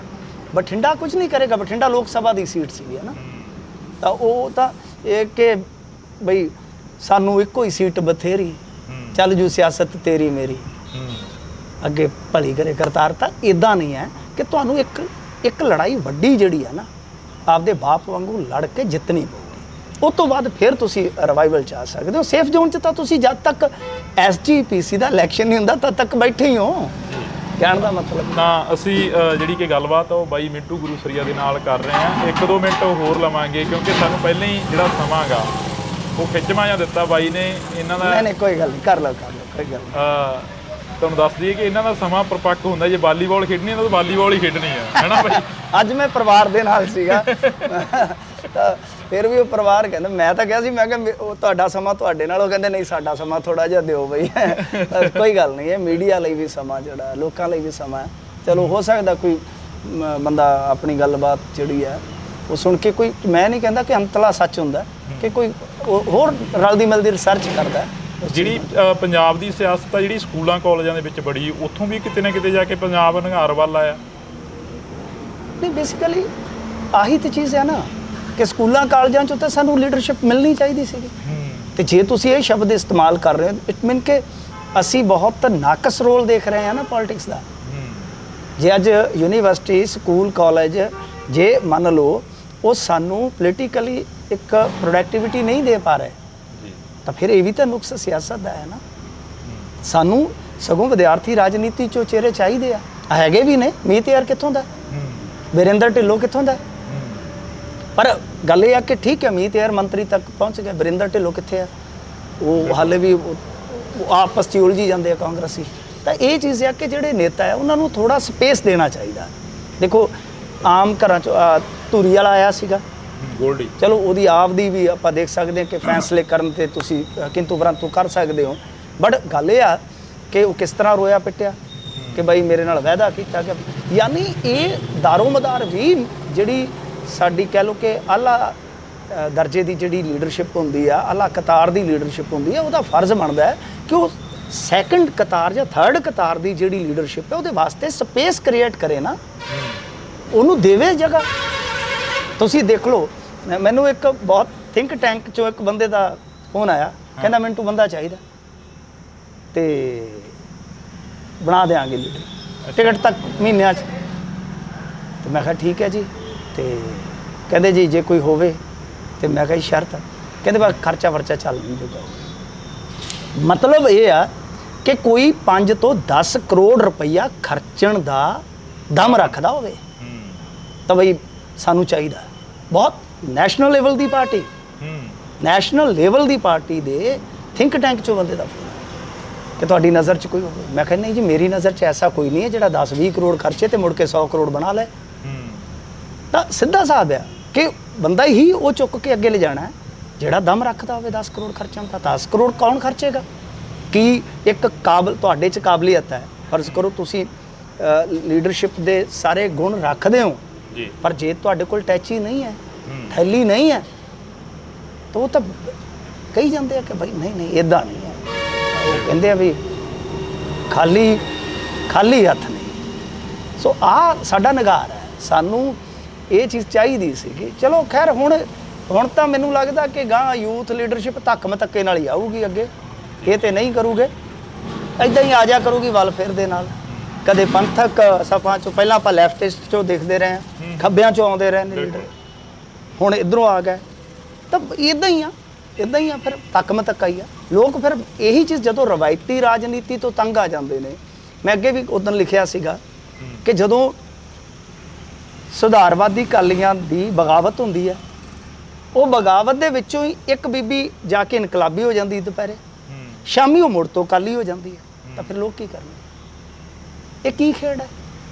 ਇਹ ਕੀ ਖੇਡ ਆ ਕਿ ਇੱਕ ਮੁੱਖ ਮੰਤਰੀ ਮੌਕੇ ਦਾ ਸਾਬਕਾ ਕੌਂਸਲਰ ਨੂੰ ਸਾਫਾ ਪਾਈ ਜਾਂਦਾ, ਪਾਰਟੀ 'ਚ ਸ਼ਾਮਲ ਕਰਵਾਈ ਜਾਂਦਾ, ਹੋ ਸਕਦਾ ਸ਼ਾਮ ਨੂੰ ਫਿਰ ਕਿਸੇ ਤੇ ਹੋਰ ਦੇ ਵਿੱਚ ਚਲਾ ਗਿਆ ਹੋਵੇ। ਆਖਰੀ ਪਲਾਂ ਵੱਲ ਵੱਧਦੇ ਹਾਂ ਬਈ, ਆਉਣ ਵਾਲਾ ਸਮਾਂ ਕਿਵੇਂ ਦੇਖਦੇ ਹੋ? ਜਿਹੜਾ ਆਉਣ ਵਾਲਾ ਸਮਾਂ ਪੰਜਾਬ ਦਾ ਕਿਵੇਂ ਦੇਖਦੇ ਹੋ, ਜੋ ਰਾਜਨੀਤੀ ਪੱਖ ਤੋਂ ਜਾਂ ਧਾਰਮਿਕ ਪੱਖ ਤੋਂ ਜਾਂ? ਹਾਂਜੀ, ਓਵਰਆਲ ਮੈਂ ਸਮਝਦਾ ਕਿ ਲੋਕ ਇੱਥੋਂ ਦੇ ਸਿਆਣੇ ਆ, ਉਬਾਲ ਆਉਂਦੇ ਰਹਿੰਦੇ ਆ, ਘਟਨਾਵਾਂ ਵਾਪਰਦੀਆਂ ਰਹਿੰਦੀਆਂ, ਤੇ ਜੋ ਸਾਡੀ ਪੰਥਕ ਰਾਜਨੀਤੀ ਹੈ ਉਹਦੇ ਤੇ ਵੀ ਉਮੀਦ ਹੈ ਮੈਨੂੰ ਕਿ ਉਹ ਐ ਨਹੀਂ ਹੈ ਕਿ ਬਿਲਕੁਲ ਦੂਸਰੇ ਜਿਹੜੇ ਸਾਡੇ, ਕਿਉਂਕਿ ਇੱਥੇ ਉਹ ਮਾਈਨੋਰਿਟੀ 'ਚ ਨੇ ਨਾ, ਇੰਡੀਆ 'ਚ ਓਵਰਆਲ ਸਿੱਖ ਮਾਈਨੋਰਿਟੀ 'ਚ ਨੇ, ਅਕਲੀਅਤ ਘੱਟ ਗਿਣਤੀ, ਤਾਂ ਇੱਥੇ ਦੂਸਰੇ ਅਕਲੀਅਤ ਨੇ, ਚਾਹੇ ਉਹ ਮੁਸਲਮਾਨ ਨੇ, ਹਿੰਦੂ ਵੀਰ ਨੇ, ਸਾਡੇ ਹਿੰਦੂ ਭਾਈਚਾਰੇ ਵਾਲੇ ਨੇ, ਜਾਂ ਹੋਰ ਵੀ ਹੈਗੇ ਨੇ ਥੋੜੀ ਗਿਣਤੀ 'ਚ। ਮਤਲਬ ਕਿ ਅਸੀਂ ਇਸ ਤਰ੍ਹਾਂ ਦੀ ਰਾਜਨੀਤੀ ਦੇਖਦੇ ਹਾਂ ਕਿ ਠੀਕ ਆ, ਹਰੇਕ ਵਿਚਾਰਧਾਰਾ ਦੀ ਆਪਣੀ ਕਹਿ ਲਓ ਕਿ ਇੱਕ ਕੋਰ ਆਈਡੀਓਲੋਜੀ ਹੁੰਦੀ ਹੈ ਨਾ, ਉਹਦੇ ਹਿਸਾਬ ਨਾਲ ਚੱਲਿਆ ਜਾਂਦਾ। ਪਰ ਪੰਜਾਬ ਦਾ ਇੱਕ ਅਲੱਗ ਤੋਂ ਖਾਸਾ ਹੈ ਕਿ ਅਸੀਂ ਮਤਲਬ ਕਿ ਭਾਈਚਾਰਾ ਆਪਦਾ ਇੰਨਾ ਮਜ਼ਬੂਤ ਰੱਖਦੇ ਹਾਂ ਕਿ ਅੱਜ ਵੀ ਜੇ ਤੁਸੀਂ ਦੇਖੋਗੇ ਤਾਂ ਬਹੁਤ ਹੱਦ ਤੱਕ, ਚਲੋ ਠੀਕ ਹੈ, ਕੁੜੱਤਨ ਫੈਲੀ ਆ, ਉਬਾਲ ਸਮੇਂ ਸਿਰ ਆਏ ਨੇ, ਕੁਛ ਹੱਦ ਤੱਕ ਪੋਲੀਟੀਸ਼ੀਅਨਸ ਨੇ ਪੰਜਾਬ ਦਾ ਭਾਈਚਾਰਾ ਤੋੜਿਆ ਵੀ ਆ ਜੇ ਇਤਿਹਾਸ 'ਚ ਜਾਈਏ ਤਾਂ। ਪਰ ਫਿਰ ਵੀ ਅੱਜ ਜੇ ਸਿੱਖਾਂ ਦੇ ਘਰੇ, ਸਿੱਖਾਂ ਦੇ ਮੰਨ ਲਓ ਕਿਸੇ ਬੱਚੇ ਦੇ ਮਾਂ ਪਿਓ ਨੇ ਅਖੰਡ ਪਾਠ ਰਖਵਾਇਆ ਤੇ ਉੱਥੇ ਸੇਵਾ ਆ ਕੇ ਉਹਦਾ ਦੋਸਤ ਹਿੰਦੂ ਮੁੰਡਾ ਵੀ ਕਰਦਾ, ਤੇ ਜੇ ਕੋਈ ਉਹਨਾਂ ਦੇ ਹੁੰਦਾ ਤੇ ਅਸੀਂ ਤੇ ਆਪ ਪਰਚੀਆਂ ਕੱਟਦੇ ਰਹੇ ਹਾਂ ਇਸ ਤਰ੍ਹਾਂ ਦੇ, ਕਿਉਂਕਿ ਸਾਡੇ ਦੋਸਤ ਬਹੁਤ ਸੀਗੇ। ਮਤਲਬ ਕਿ ਇਹ ਸਾਡਾ, ਮੇਰਾ ਮੰਨਣਾ ਹੈ ਕਿ ਚਾਹੇ ਪੰਥਕ ਰਾਜਨੀਤੀ ਪਾਵਰ 'ਚ ਵੀ ਆ ਜਾਂਦੀ ਹੈ, ਇਹ ਚੀਜ਼ ਸਾਡੀ ਬਣੀ ਰਹੇਗੀ, ਇਹ ਬਣੀ ਰਹਿਣੀ ਵੀ ਚਾਹੀਦੀ ਆ। ਸਾਨੂੰ ਮਤਲਬ ਕਿ ਕਿਸੇ ਵੀ ਧਰਮ ਨੂੰ ਸਮੁੱਚਤਾ 'ਚ ਟਾਰਗੇਟ ਕਰਨ ਦਾ ਕੋਈ ਹੱਕ ਨਹੀਂ। ਅਸੀਂ ਠੀਕ ਆ, ਮਾੜੇ ਬੰਦਿਆਂ ਦੀ ਗੱਲ ਕਰ ਸਕਦੇ ਹਾਂ, ਉਹ ਸਾਰੇ ਧਰਮਾਂ 'ਚ ਹੁੰਦੇ ਆ ਕੁਛ ਲੋਕ, ਪਰ ਜਦੋਂ ਅਸੀਂ ਸਮੁੱਚਤਾ 'ਚ ਰੱਖਦੇ ਹਾਂ, ਅਗਲੇ ਦੇ ਦਿਨ ਤਿਉਹਾਰਾਂ ਨੂੰ ਟਾਰਗੇਟ ਕਰਦੇ ਹਾਂ, ਉਹ ਚੀਜ਼ਾਂ ਠੀਕ ਨਹੀਂ ਹੁੰਦੀਆਂ। ਮੇਰਾ ਮੰਨਣਾ ਕਿ ਇਸ ਪਾਸੇ ਸ਼ਾਇਦ ਜ਼ਿੰਮੇਵਾਰੀ ਨਾਲ ਵਧਿਆ ਜਾਏਗਾ, ਦੋਵਾਂ ਪੱਖਾਂ ਤੋਂ, ਇੱਕ ਤੋਂ ਨਹੀਂ, ਸਾਰੇ ਪੱਖਾਂ ਤੋਂ, ਉਧਰਲੇ ਵੀ। ਦੂਜੀ ਚੀਜ਼ ਜਿਹੜੀ ਆ ਕਿ ਮੈਨੂੰ ਇਸ ਤੋਂ ਵੀ ਵੱਡਾ ਖਤਰਾ, ਮੈਨੂੰ ਮਾਣ ਹੈ ਪੰਜਾਬ ਤੇ ਕਿ ਚਲੋ ਘਟਨਾਵਾਂ ਤਾਂ ਨਹੀਂ ਰੁਕਦੀਆਂ ਹੁੰਦੀਆਂ, ਵਾਪਰਦੀਆਂ ਰਹਿੰਦੀਆਂ, ਬੇਅਦਬੀ ਵਾਲੀਆਂ ਘਟਨਾਵਾਂ ਅਨਫੋਰਚੂਨੇਟਲੀ ਅਜੇ ਤੱਕ ਵੀ ਹੋ ਰਹੀਆਂ ਨੇ। ਇਹ ਸਾਡੇ ਵਾਸਤੇ ਦੁਖਾਂਤਕ ਹੈ ਕਿ ਹਿੰਦੂ ਧਰਮ 'ਚ ਵੀ ਹੋਈਆਂ, ਈਸਾਈ ਧਰਮ 'ਚ ਵੀ ਹੋ ਗਈਆਂ, ਸਿੱਖ ਧਰਮ ਤੋਂ ਤੇ ਸ਼ੁਰੂਆਤ ਹੋਈ। ਤਾਂ ਮੇਰਾ ਮੰਨਣਾ ਇਹ ਹੈ ਢਿੱਲੋਂ ਸਾਹਿਬ ਕਿ ਬਈ ਇਹ ਘਟਨਾਵਾਂ ਰੁਕਣੀਆਂ ਚਾਹੀਦੀਆਂ, ਜੇ ਨਹੀਂ ਤਾਂ ਚਲੋ ਮੰਨ ਕੇ ਚੱਲਦੇ ਹਾਂ ਕਿ ਠੀਕ ਆ, ਇਸ ਤਰ੍ਹਾਂ ਦੀਆਂ ਘਟਨਾਵਾਂ ਸ਼ਾਇਦ ਇੱਕਾ ਦੁੱਕਾ ਅਤੀਤ ਦੇ ਵਿੱਚ ਜਿਵੇਂ ਵਾਪਰੀਆਂ ਭਵਿੱਖ 'ਚ ਵੀ ਵਾਪਰਨਾ। ਪਰ ਸਭ ਤੋਂ ਵੱਡਾ ਖਤਰਾ ਜਿਹੜਾ ਮੈਨੂੰ ਲੱਗਦਾ ਹੈ ਇਹਨਾਂ ਚੀਜ਼ਾਂ, ਅਸੀਂ ਪਤਾ ਕੀ ਹੈ ਕਿ ਇੱਕ ਦੋ ਘਟਨਾਵਾਂ ਦੇ ਆਧਾਰ ਤੇ ਕਈ ਵਾਰ ਨਤੀਜਾ ਕੱਢ ਲੈਂਦੇ ਆ ਕਿ ਯਾਰ ਹੁਣ ਕੁਝ ਲੋਕਾਂ ਦੇ ਮਨ 'ਚ ਡਰ ਪੈਦਾ ਕਰ ਦਿੱਤਾ ਗਿਆ ਕਿ ਅੰਮ੍ਰਿਤਪਾਲ ਜਿੱਤ ਗਿਆ ਤਾਂ ਇਹ ਹੋ ਜਾਏਗਾ, ਉਹ ਹੋ ਜਾਏਗਾ, ਫਲਾਂ ਹੋ ਜਾਏਗਾ, ਇਹ ਜੇ ਕੱਲ੍ਹ ਨੂੰ ਪਾਵਰ 'ਚ ਆਉਂਦੇ ਆ ਇਹ ਕਰ ਦੇਣਗੇ, ਉਹ ਕਰ ਦੇਣਗੇ, ਉਹ ਚੀਜ਼ਾਂ ਨੂੰ ਵਧਾਇਆ ਜਾਂਦਾ। ਜਾਂ ਆਪ ਦੂਜੇ ਪਾਸੇ ਡਰ ਦਿੱਤਾ ਜਾਂਦਾ RSS ਨੇ ਸੰਵਿਧਾਨ ਬਦਲ ਦੇਣਾ। ਇਹ ਗੱਲ 2020 ਦੇ ਵਿੱਚ ਬਣਾ ਕੇ ਚਲਾਈ ਗਈ ਕਿ ਮਨੂ ਸਿਮਰਤੀ ਲਾਗੂ ਹੋ ਜਾਣੀ ਹੈ, ਫਲਾਂ ਹੋ ਜਾਣਾ, 2025 'ਚ ਇਹਨਾਂ ਨੇ ਹਿੰਦੂ ਰਾਸ਼ਟਰ ਲਾਣ ਦੇਣਾ। ਉਹ ਤੇ ਆਪ ਮਸੇ ਡਿੱਗ ਕੇ ਰੁੜ ਕੇ ਉਹ ਸੱਤਾ ਤੱਕ ਆਏ ਆ, ਕਿਹੜਾ ਕੁਝ ਵੀ ਨਹੀਂ ਹੋਣਾ ਹਨ। ਯਾਨੀ ਇਹ ਸਿਆਸਤ ਹੈ ਕਿ ਉਧਰੋਂ ਉਹਨੂੰ ਡਰਾਵਾ, ਉਧਰੋਂ ਕਹੀ ਜਾਂਦੇ ਮੁਸਲਮਾਨਾਂ ਨੇ, ਇੱਕ ਜੱਜ ਕਹੀ ਜਾਂਦਾ ਇਹ ਧਰਮ ਪਰਿਵਰਤਨ ਇਦਾਂ ਹੀ ਚੱਲਦਾ ਰਿਹਾ ਤੇ ਇੱਕ ਦਿਨ ਜਿਹੜੇ ਹਿੰਦੂ ਆ ਘੱਟ ਗਿਣਤੀ 'ਚ ਆ ਜਾਣਗੇ, ਜਿਹੜੇ 80 ਕਰੋੜ ਤੋਂ ਵੱਧ ਹੈ ਉਹ ਕਿਵੇਂ ਘੱਟ ਗਿਣਤੀ 'ਚ ਆ ਜਾਣਗੇ ਬਾਈ? ਜਿੰਨਾ ਜੋ ਧਰਮ ਪਰਿਵਰਤਨ ਤੇ ਜਿਵੇਂ ਅੰਗਰੇਜ਼ ਆਏ ਇੱਥੇ ਉਦੋਂ ਤੋਂ ਹੀ ਆ। ਜਿਹੜਾ ਨਾਰਥ ਈਸਟ ਦੇ ਵਿੱਚ ਈਸਾਈ ਬੈਠੇ ਉਹ ਕੌਣ ਸੀ? ਸੋਚ ਕੇ ਤੇ ਦੇਖੋ ਨਾ, ਕਦੇ ਡਰ ਪੈਦਾ ਕੀਤਾ ਜਾ ਰਿਹਾ, ਮੁਸਲਮਾਨਾਂ ਨੂੰ ਅੱਡ ਡਰ, ਸਿੱਖਾਂ ਇੱਕ ਦੂਜੇ ਤੋਂ ਡਰਾ ਕੇ ਸਿਆਸਤ ਜਿਹੜੀ ਆਪਣੇ ਹਿਸਾਬ ਕਿਤਾਬ ਨਾਲ ਚੱਲੀ ਜਾਂਦੀ ਹੈ। ਪਰ ਇਸ ਡਰ ਤੋਂ ਵੀ ਵੱਡਾ ਡਰ ਮੈਨੂੰ ਢਿੱਲੋਂ ਸਾਹਿਬ ਪੰਜਾਬ ਦੀ ਆਰਥਿਕਤਾ ਦਾ ਹੈ। ਅਸੀਂ ਜਿੱਥੇ ਖਲੋਤੇ ਆ ਨਾ, ਅਸੀਂ ਇਹਨਾਂ ਵੱਡੀਆਂ ਘਟਨਾਵਾਂ ਜਾਂ ਵੱਡੇ ਭੈ ਜਿਹੜੇ ਆ ਨਾ ਉਹਨਾਂ 'ਚ ਜ਼ਿਆਦਾ ਉਲਝੇ ਆ। ਅਸੀਂ ਆਪਣੀ ਆਰਥਿਕਤਾ ਨਹੀਂ ਦੇਖ ਰਹੇ। ਸਾਡੀ ਆਰਥਿਕਤਾ ਇਹੋ ਜਿਹੀ ਆ, ਬੀਤੇ ਦਿਨੀ ਇੱਕ ਮੀਟਿੰਗ ਹੋਈ ਆ, ਉਹਦੇ 'ਚ ਮੁੱਖ ਮੰਤਰੀ ਸਾਹਿਬ ਨੂੰ ਜੋ ਸਕੱਤਰ ਸੀ ਸਾਡੇ ਖਾਸ ਤੌਰ ਤੇ ਫਾਈਨੈਂਸ ਨਾਲ ਜੁੜੇ, ਉਹਨਾਂ ਨੇ ਸ਼ੀਸ਼ਾ ਦਿਖਾ ਦਿੱਤਾ ਕਿ ਸਾਡੇ ਕੋਲ ਹੁਣ ਕੋਈ ਆਪਸ਼ਨ ਨਹੀਂ ਬਚਦਾ, ਜਾਂ ਕੇਂਦਰ ਪੈਸਾ ਦੇਵੇ ਜਾਂ ਅਸੀਂ ਆਪਣੀਆਂ ਸਬਸਿਡੀਆਂ 'ਚ ਕਟੌਤੀ ਕਰੀਏ। ਤਾਂ ਹੀ ਆ ਤੁਸੀਂ ਆ ਫ੍ਰੀ ਸਫ਼ਰ ਵਾਲੀ ਖਬਰ ਸੁਣੀ ਹੋਣੀ ਹੈ ਕਿ ਇਹਦੇ 'ਚ ਰਿਫਾਰਮਸ ਲਿਆ ਰਹੇ ਆ। ਹੋ ਸਕਦਾ ਹੈ ਕਿ ਸਬਸਿਡੀ ਜਿਹੜੀ ਹੈ ਸੀਮਤ ਕਰ ਦਿੱਤੀ ਜਾਵੇ। ਤੇ ਜਾਂ ਉਹਨਾਂ ਨੇ ਕਿਹਾ ਕਿ ਜੋ ਤੁਹਾਡਾ ਕੈਪੀਟਲ ਐਕਸਪੈਂਡੀਚਰ ਹੁੰਦਾ ਹੈ, ਪੂੰਜੀਗਤ ਖਰਚੇ ਹੁੰਦੇ ਜਿਹੜੇ, ਜਾਂ ਉਹਦੇ 'ਚ ਕੱਟ, ਅਦਰਵਾਈਜ਼ ਸਤੰਬਰ ਅਕਤੂਬਰ ਤੱਕ ਸਾਡਾ ਜਲੂਸ ਨਿਕਲ ਜਾਏਗਾ। ਹੁਣ ਕਿਸੇ ਵੀ ਪੰਜਾਬੀ ਨੂੰ ਜਦੋਂ ਇਹ ਗੱਲ ਆਪਾਂ ਕਹਿੰਦੇ ਆ, ਕਿਉਂਕਿ ਮੁੱਖ ਮੰਤਰੀ ਹੈ ਜਿਹੜਾ ਉਹ ਐਡਾ ਜੁਮਲੇਬਾਜ਼ ਮੁੱਖ ਮੰਤਰੀ ਹੈ, ਉਹ ਕਹਿੰਦਾ ਕਿ ਖਜ਼ਾਨਾ ਭਰਪੂਰ ਹੈ। ਤੇ ਜਦੋਂ ਕੋਈ ਖਜ਼ਾਨਾ ਭਰਪੂਰ ਸੁਣਦਾ ਹੈ, ਅੱਗੋਂ ਕੋਈ ਸਾਡਾ ਪੱਤਰਕਾਰ ਭਰਾ ਪੁੱਛੇ ਕੋਈ ਤਨਖਾਹਾਂ ਕਿਉਂ ਨਹੀਂ ਦਿੰਦੇ ਵੇਲੇ ਸਿਰ, ਫਿਰ ਸੜਕਾਂ ਦੀ ਮੁਰੰਮਤ ਕਿਉਂ ਨਹੀਂ ਹੋ ਰਹੀ, ਫਿਰ ਨਵੇਂ ਸਾਡੇ ਜਿਹੜੇ ਵਿਕਾਸ ਕਾਰਜ ਉਹ ਕਿਉਂ ਨਹੀਂ ਸ਼ੁਰੂ ਹੋ ਰਹੇ, ਤਾਂ ਮਤਲਬ ਕਿ ਉੱਤੋਂ ਤੋਂ ਜਦੋਂ ਮੁੱਖ ਮੰਤਰੀ ਕਹਿ ਦਿੰਦਾ ਖਜ਼ਾਨਾ ਭਰਪੂਰ, ਸੁਣਨ ਵਾਲੇ ਤਾੜੀ ਮਾਰ ਦਿੰਦੇ ਨੇ। ਕੀ ਕਰੀਏ? ਪਰ ਅੰਦਰੋਂ ਹਾਲਤ ਸਾਡੀ ਬੜੀ ਖੋਖਲੀ ਹੋ ਗਈ ਆਰਥਿਕ ਤੌਰ ਤੇ। ਸਾਡਾ ਜਿਹੜਾ ਇਸ ਵੇਲੇ ਆਰਥਿਕ ਢਾਂਚਾ ਨਾ, ਉਹ ਸਭ ਤੋਂ ਵੱਡਾ ਖਤਰਾ ਹੈ। ਕਿਉਂਕਿ ਦੇਖੋ ਬਿਜਲੀ ਸਬਸਿਡੀ ਦਾ 22,000 ਬਿੱਲ ਬਣ ਗਿਆ, 22,000 ਕਰੋੜ ਦਾ ਇਸ ਸਾਲ। ਬਿਲਕੁਲ। ਉਹ ਅਗਲੇ ਸਾਲ 25,000 ਕਰੋੜ ਦਾ ਬਣ ਜਾਏਗਾ। ਸਬਸਿਡੀਆਂ ਵੱਧਦੀਆਂ ਜਾਣਗੀਆਂ, ਤਾਂ ਤੁਹਾਡਾ ਉਧਰੋਂ ਉਹਨਾਂ ਨੇ ਤੇ ਪੇਚ ਕੱਸਿਆ ਹੋਇਆ, ਉਹ ਤੁਹਾਡੇ ਪੈਸੇ ਰੋਕ ਰਹੇ ਆ ਸਰਵ ਸਿੱਖਿਆ ਅਭਿਆਨ ਦੇ, ਤੁਹਾਡੇ ਪੈਸੇ ਰੋਕ ਲਏ ਨੈਸ਼ਨਲ ਹੈਲਥ ਮਿਸ਼ਨ ਦੇ, ਤੁਹਾਡੇ ਰੋਕ ਲਏ ਇਨਫਰਾਸਟ੍ਰਕਚਰ ਡਿਵੈਲਪਮੈਂਟ ਦੇ, ਤੁਹਾਡੇ ਪੈਸੇ ਰੋਕ ਲਏ ਉਹਨਾਂ ਨੇ RDF ਦੇ। ਉਧਰੋਂ ਤਾਂ ਸਗੋਂ GST ਵਾਲਾ ਮੁਆਵਜ਼ਾ ਪਹਿਲਾਂ ਹੀ ਮੰਨਦੇ ਆ। ਤਾਂ ਸਬਸਿਡੀਆਂ ਸਾਡੀਆਂ ਉਹਨਾਂ ਦਾ ਬਿੱਲ ਵੱਧਦਾ ਜਾਏਗਾ। ਮੈਂ ਸਬਸਿਡੀ ਵਿਰੋਧੀ ਨਹੀਂ ਆ, ਹਾਂ ਤਰਕਸੰਗਤ ਸਬਸਿਡੀ ਹੋਣੀ ਚਾਹੀਦੀ ਹੈ। ਪਰ ਗੱਲ ਇਹ ਆ ਕਿ ਜਾਂ ਤਾਂ ਫਿਰ ਜੇ ਤੁਸੀਂ ਇੰਨਾ ਮੁਫਤਖੋਰੀ ਵਾਲਾ ਜੁਗਾੜ ਕਰਨਾ ਹੈ, ਤਦ ਫਿਰ ਤੁਸੀਂ ਝੋਲਾ ਭਰ ਲਓ ਆਪਣਾ। ਤੁਹਾਡਾ ਮਾਲੀਆ ਘੱਟ ਵੱਧ ਰਿਹਾ, ਤੁਹਾਡਾ ਸਬਸਿਡੀਆਂ ਦਾ ਬਿੱਲ ਜ਼ਿਆਦਾ ਵੱਧ ਰਿਹਾ। ਇੱਧਰ ਪੰਜਾਬੀਆਂ 'ਚੋਂ ਬਹੁਤ ਘੱਟ ਬੰਦੇ ਆ ਜਿਹੜੇ ਚਿੰਤਾ ਰੱਖਦੇ। ਫਿਰ ਆਮ ਲੋਕਾਂ ਤੱਕ ਇਹ ਗੱਲਾਂ ਕਿਵੇਂ ਪਹੁੰਚਣੀਆਂ ਬਈ? ਆਮ ਲੋਕ ਸਾਡਾ ਫਰਜ਼ ਬਣਦਾ, ਅਸੀਂ ਮੀਡੀਆ ਵਾਲੇ ਨਹੀਂ ਪਹੁੰਚਾ ਰਹੇ। ਸਾਡੇ ਲਈ ਤੇ ਮਾਫ ਕਰਨਾ, ਮੈਂ ਕਿਸੇ ਨੂੰ ਨੀਵਾਂ ਨਹੀਂ ਦਿਖਾਉਂਦਾ। ਸਾਡੇ ਵਾਸਤੇ 5-7 ਇੱਥੇ ਬੰਦੇ ਨੇ ਪੰਜਾਬ 'ਚ, ਪੋਡਕਾਸਟ ਉਹਨਾਂ ਤੇ ਹੁੰਦੇ ਨੇ। ਹਾਂਜੀ, ਮਤਲਬ ਕਿ ਮੇਰੇ ਵਾਂਗੂ ਚੱਜ ਨਾਲ ਬੋਲ ਹੁੰਦਾ ਨਹੀਂ, ਉਹਨੂੰ ਗਾਇਕ ਬਣਾਇਆ ਹੋਇਆ। ਜਿਨ੍ਹਾਂ ਬੰਦਿਆਂ ਨੂੰ ਮਤਲਬ ਕਿ ਆਪਦੀ ਤਹਿਸੀਲ ਤੋਂ ਗਾਂ ਕੁਛ ਨਹੀਂ, ਮੈਂ ਮਾਫ ਕਰਨਾ, ਮੈਂ ਉਹ ਨਹੀਂ ਕਰ ਰਿਹਾ, ਪਰ ਜਦੋਂ ਇਸ ਤਰ੍ਹਾਂ ਦਾ ਦ੍ਰਿਸ਼ਟਾਂਤ ਹੋਵੇ ਉਦੋਂ ਬੋਲਣਾ ਪੈਂਦਾ ਹੈ। ਜਿਸ ਬੰਦੇ ਨੂੰ, ਮੇਰੇ ਵਰਗੇ ਨੂੰ ਆਪਣੇ ਪਿੰਡ ਜਾਂ ਤਹਿਸੀਲ ਤੋਂ ਗਾਂ ਦਾ ਪਤਾ ਨਹੀਂ, ਉਹ ਜਦੋਂ ਬ੍ਰਹਿਮੰਡ ਦੀਆਂ ਗੱਲਾਂ ਦੱਸਦਾ ਪਿਆ ਹੋਵੇ ਉੱਥੇ ਬਿਠਾ ਕੇ, ਅਸੀਂ ਤੇ ਹੁਣ ਸੂਰਜ ਤੇ ਵੀ ਦੁਨੀਆ ਵਸਾ ਲਈ ਹੈ ਪੋਡਕਾਸਟ। ਜਦੋਂ ਅਸੀਂ ਇਨਫੋਰਮੇਟਿਵ ਜਰਨਲਿਜ਼ਮ ਹੀ ਨਹੀਂ ਕਰ ਪਾ ਰਹੇ, ਫਿਰ ਕਸੂਰ ਮੀਡੀਆ ਦਾ ਵੀ ਹੈ, ਕਸੂਰ ਸਰਕਾਰਾਂ ਦਾ ਵੀ ਹੈ, ਸਿਆਸਤ ਦਾ ਵੀ ਹੈ ਕਿ ਵਿਚਲੀ ਗੱਲ ਤੁਸੀਂ ਦੱਸ ਕਿਉਂ ਨਹੀਂ ਰਹੇ। ਇਕਨੋਮੀ ਤੇ ਗੱਲ ਕੀਤੀ ਨਵਜੋਤ ਸਿੰਘ ਸਿੱਧੂ ਨੇ, ਪਰ ਉਹਦੀ ਗੱਲ ਕਿਸੇ ਨੇ ਗੌਲੀ ਹੋਈ ਨਹੀਂ, ਉਹਦੀ ਰਾਜਨੀਤੀ ਰੁਲ ਗਈ। ਉਹਨੂੰ ਉਹ ਇਕਨੋਮੀ ਦੀਆਂ ਗੱਲਾਂ ਕਰਦਾ ਕਰਦਾ ਇਹ ਆਪਦੀ ਇਕਨੋਮੀ ਲੂਜ਼ ਕਰ ਬੈਠਾ, ਆਪਦੇ ਘਰ ਦੇ ਹਾਲਾਤ ਉਹਦੇ ਇਹੋ ਜਿਹੇ ਹੋ ਗਏ ਕਿ ਕਮੈਂਟਰੀ ਕਰਨੀ ਪੈ ਗਈ, ਉਹਦੀ ਆਪਦੀ ਇਕਨੋਮੀ ਡਾਊਨ ਹੋ ਗਈ। ਤਾਂ ਮਤਲਬ ਇਹ ਆ ਕਿ ਇਹ ਚੀਜ਼ਾਂ ਜਿਹੜੀਆਂ ਨੇ ਉਹ ਸਾਨੂੰ ਢਿੱਲੋਂ ਸਾਹਿਬ ਕਰਨੀਆਂ ਬਹੁਤ ਜ਼ਰੂਰੀ ਆ। ਮਤਲਬ ਚੰਗੀ ਪੱਤਰਕਾਰੀ ਤੇ ਚੰਗੇ ਲੀਡਰਸ਼ਿਪ ਪੈਦਾ ਕਰਨਾ। ਮੈਂ ਅਪੀਲ ਕਰੂੰਗਾ ਪੋਡਕਾਸਟ ਕਰੋ ਯਾਰ। ਇਹ ਜਿਹੜੇ ਬੱਚੇ ਵੀ ਆਪਣੇ ਆ, ਫਲਾਣਾ ਜੀ ਫਲਾਣਾ ਜੀ ਫਲਾਣਾ, ਚਲੋ ਠੀਕ ਆ, ਕਿਸੇ ਨੂੰ ਫੇਮ ਮਿਲਦਾ ਜਿਵੇਂ ਮਰਜ਼ੀ ਮਿਲਦਾ, ਉਹ ਵੀ ਕਰ ਲਓ। ਪਲੱਸ ਕਿ ਇੱਕ ਤੁਹਾਡਾ ਮੰਤਵ ਤਾਂ ਇਹ ਹੋਏ ਨਾ ਕਿ ਅਸੀਂ ਰਿਸਰਚ ਕਰਨੀ ਹੈ ਯਾਰ ਇਸ ਚੀਜ਼ ਤੇ ਕਿ ਕੀ ਹਾਲਾਤ ਨੇ।